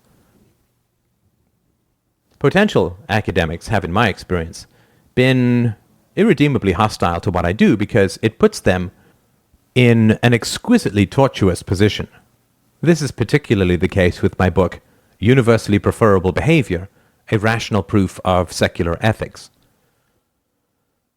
Wannabe academics have to believe that they are motivated by the pursuit of truth, not of tenure. Given that they have to ingratiate themselves with their academic masters, they must also believe that their professors are motivated by the pursuit of truth as well, not of power, salary, and tenure. We can honorably submit ourselves to a moral teacher. We cannot honorably submit ourselves to an amoral teacher. If academics is about the pursuit of truth, then my particular contributions to the field should at least garner some interest, if only because of the success I have had with lay people. However, a wannabe grad student will face extreme anxiety at even the thought of bringing some of my work to the attention of his professors, because he knows what their reaction will be: scorn, dismissal, cynical laughter, or genial bewilderment. And also that by bringing my work to his professors, he will be undermining the forward progress of his academic career. Thus, what I do is tortuous, particularly to graduate students, because it reveals to them the basic reality of academia, which is that it is not largely to do with the pursuit of truth, but rather is about the currying of influence and favor and the pursuit of career goals, inevitably at the expense of the truth itself. When this is revealed, the long, barren stretch of half a decade or more required to pursue and achieve a PhD becomes a desert that truly feels too broad to cross. The anxiety and despair that my work evokes creates fear and hostility, and it is far easier to take that out on me than to question or criticize the academic system or the professors whose approval these moral heroes depend upon. Furthermore, questioning the moral roots of the system they are embedded in will simply get them ejected from that system, just as anarchistic theory would predict, and will in no way reform that system or change anyone's mind within it, or improve the quality of teaching.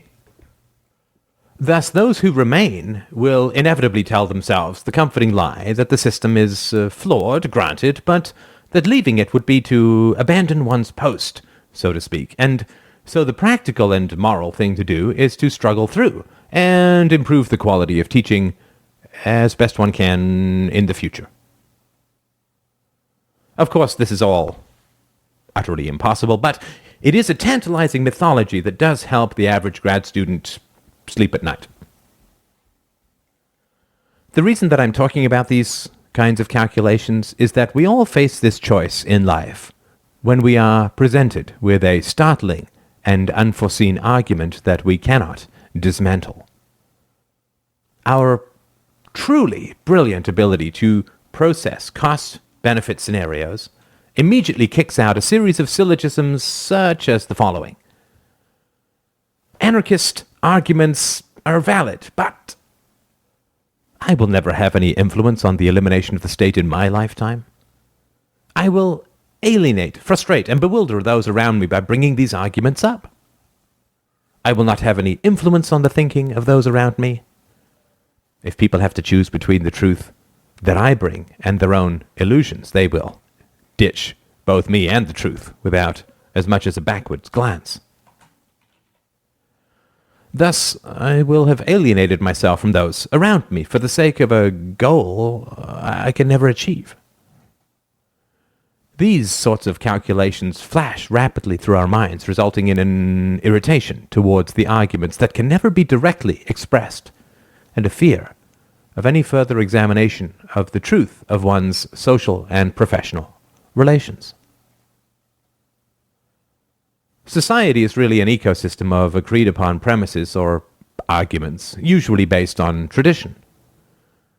Those who accept the, quote, truth of these arguments find their practical course through the existing social infrastructure enormously eased. They do not ask people to really think. They do not discomfort others with uncomfortable truths. And thus what passes for discourse in the world resembles more two mirrors facing each other, a narrow infinity of empty reflection, if you will pardon the metaphor. When a new idea attempts to enter into the intellectual bloodstream of society, so to speak, those who have placed their bets on the continuance of the existing belief structure react as any biological defense system would, with a combination of attack and isolation.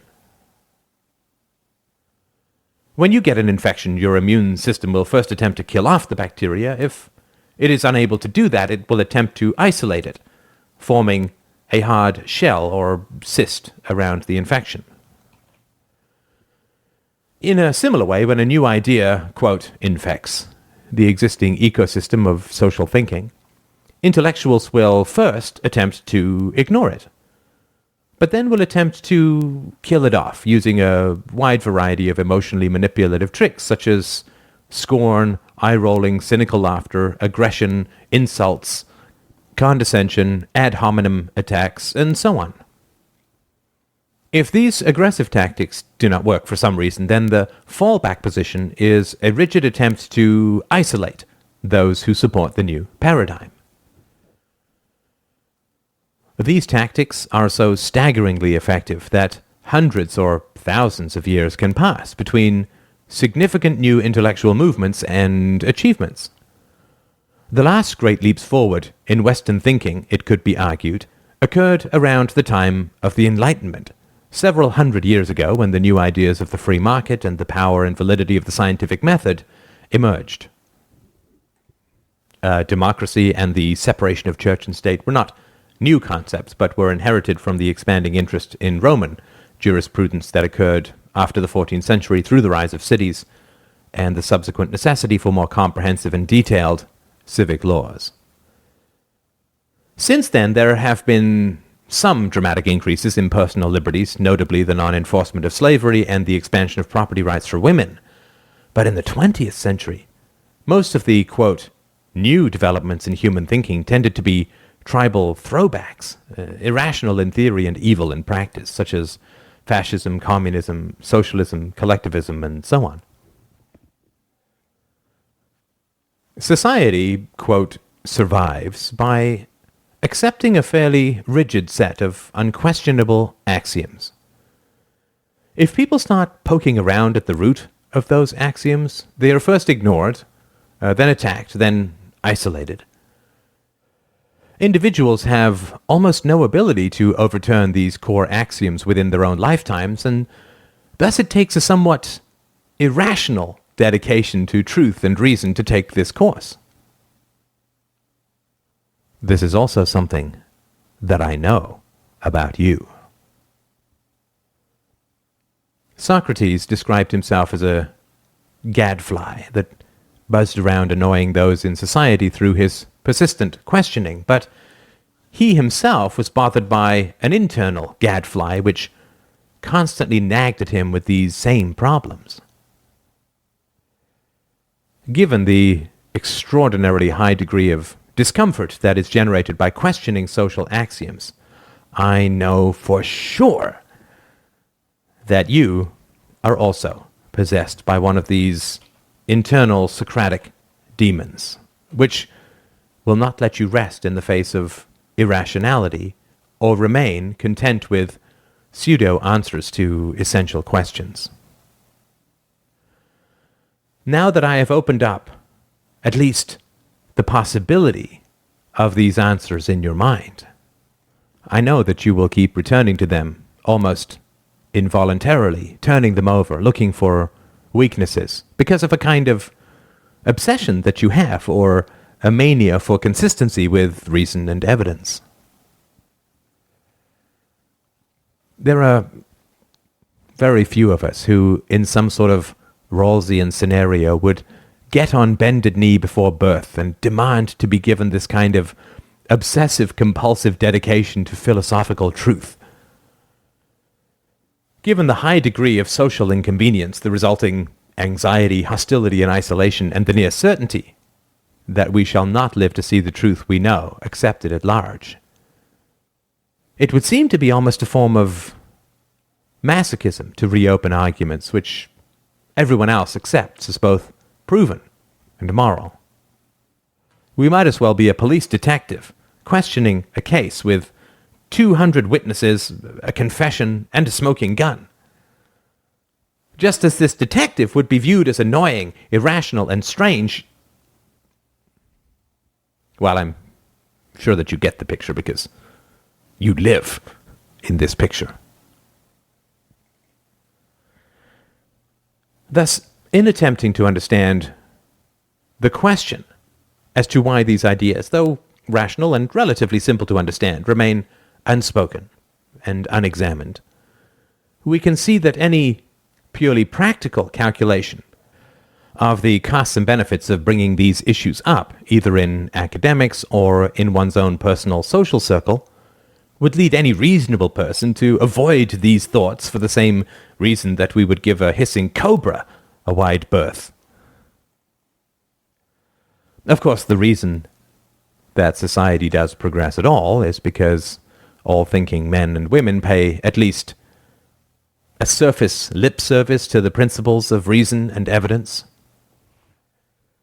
The corruption and falsification of social discourse that inevitably results from state-funded intellectualism represents an enormously powerful and seemingly overwhelming front that can forever keep a rational examination of core premises at bay. Unfortunately for the academics, though fortunately for us, the rise of the internet has to at least some degree diminished the threat of isolation, so that those of us dedicated to truth at all costs can never be fully isolated from social interactions, even if we must be satisfied with the arm's-length intimacy of digital relationships. Whereas in the past I would have had to endure a crippling and futile isolation from those around me, which would have very likely broken my spirit and my desire for truth at all costs, I can now converse freely with like-minded people at any time, day or night. The cost of the truth at all costs has thus come down considerably, making it a far more attractive pursuit. Anarchism and integrity.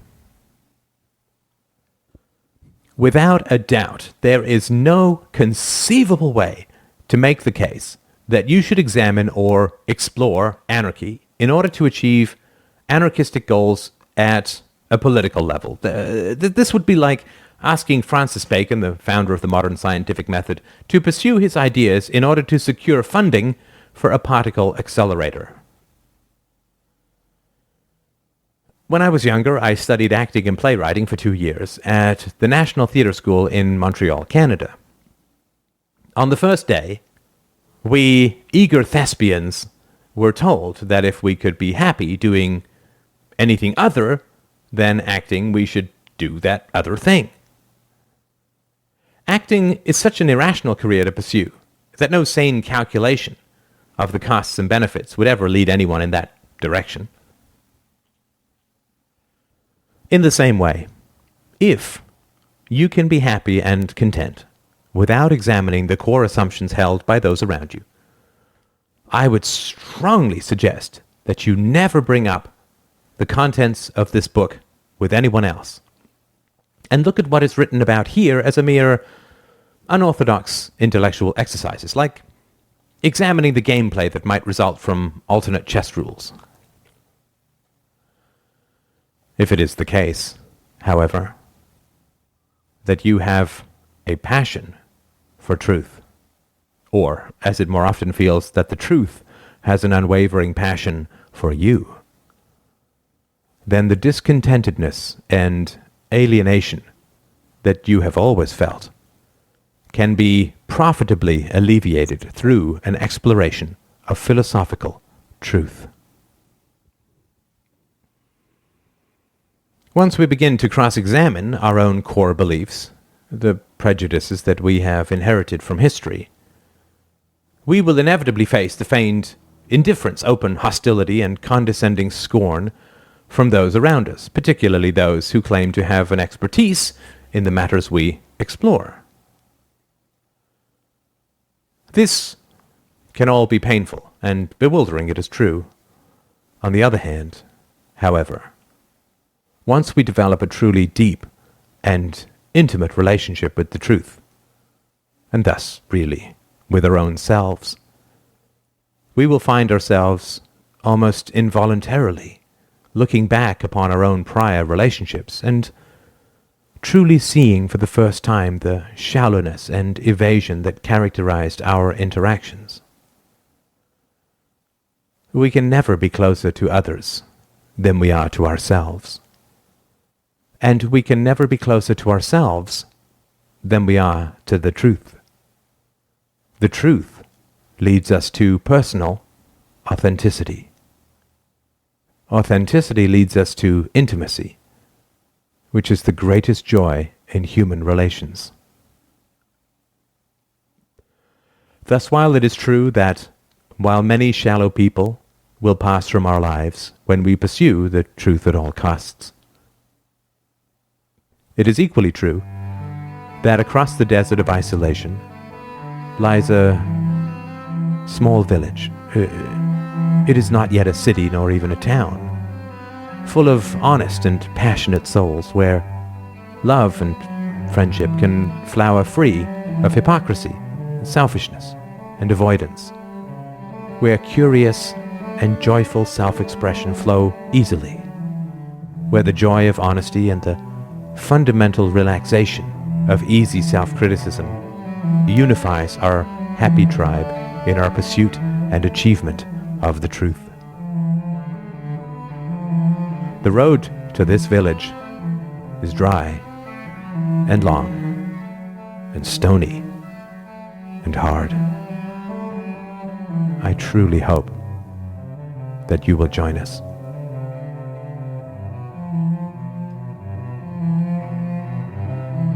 Afterward,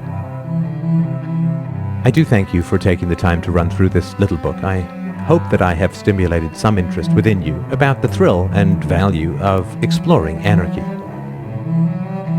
If you are interested in exploring these ideas further, in particular some thoughts how an anarchistic society could work, you might enjoy some of the earlier Free Domain Radio podcasts, which are available at www.freedomainradio.com.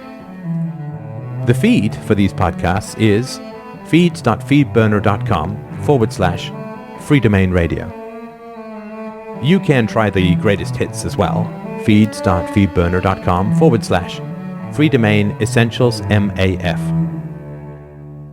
You can also use the Free Domain Radio Philosophisician Wizard to build your own customized lists of podcasts at freedomainradio.com/PHIPHY. Free Domain Radio has become the largest and most popular philosophy show on the internet as a direct result of voluntary donations, which help spread the ideas and excitement of philosophy around the world. For more free books, please visit freedomainradio.com/free.html. If you have found this book to be of value, please donate whatever you can, at freedomainradio.com/donate.html.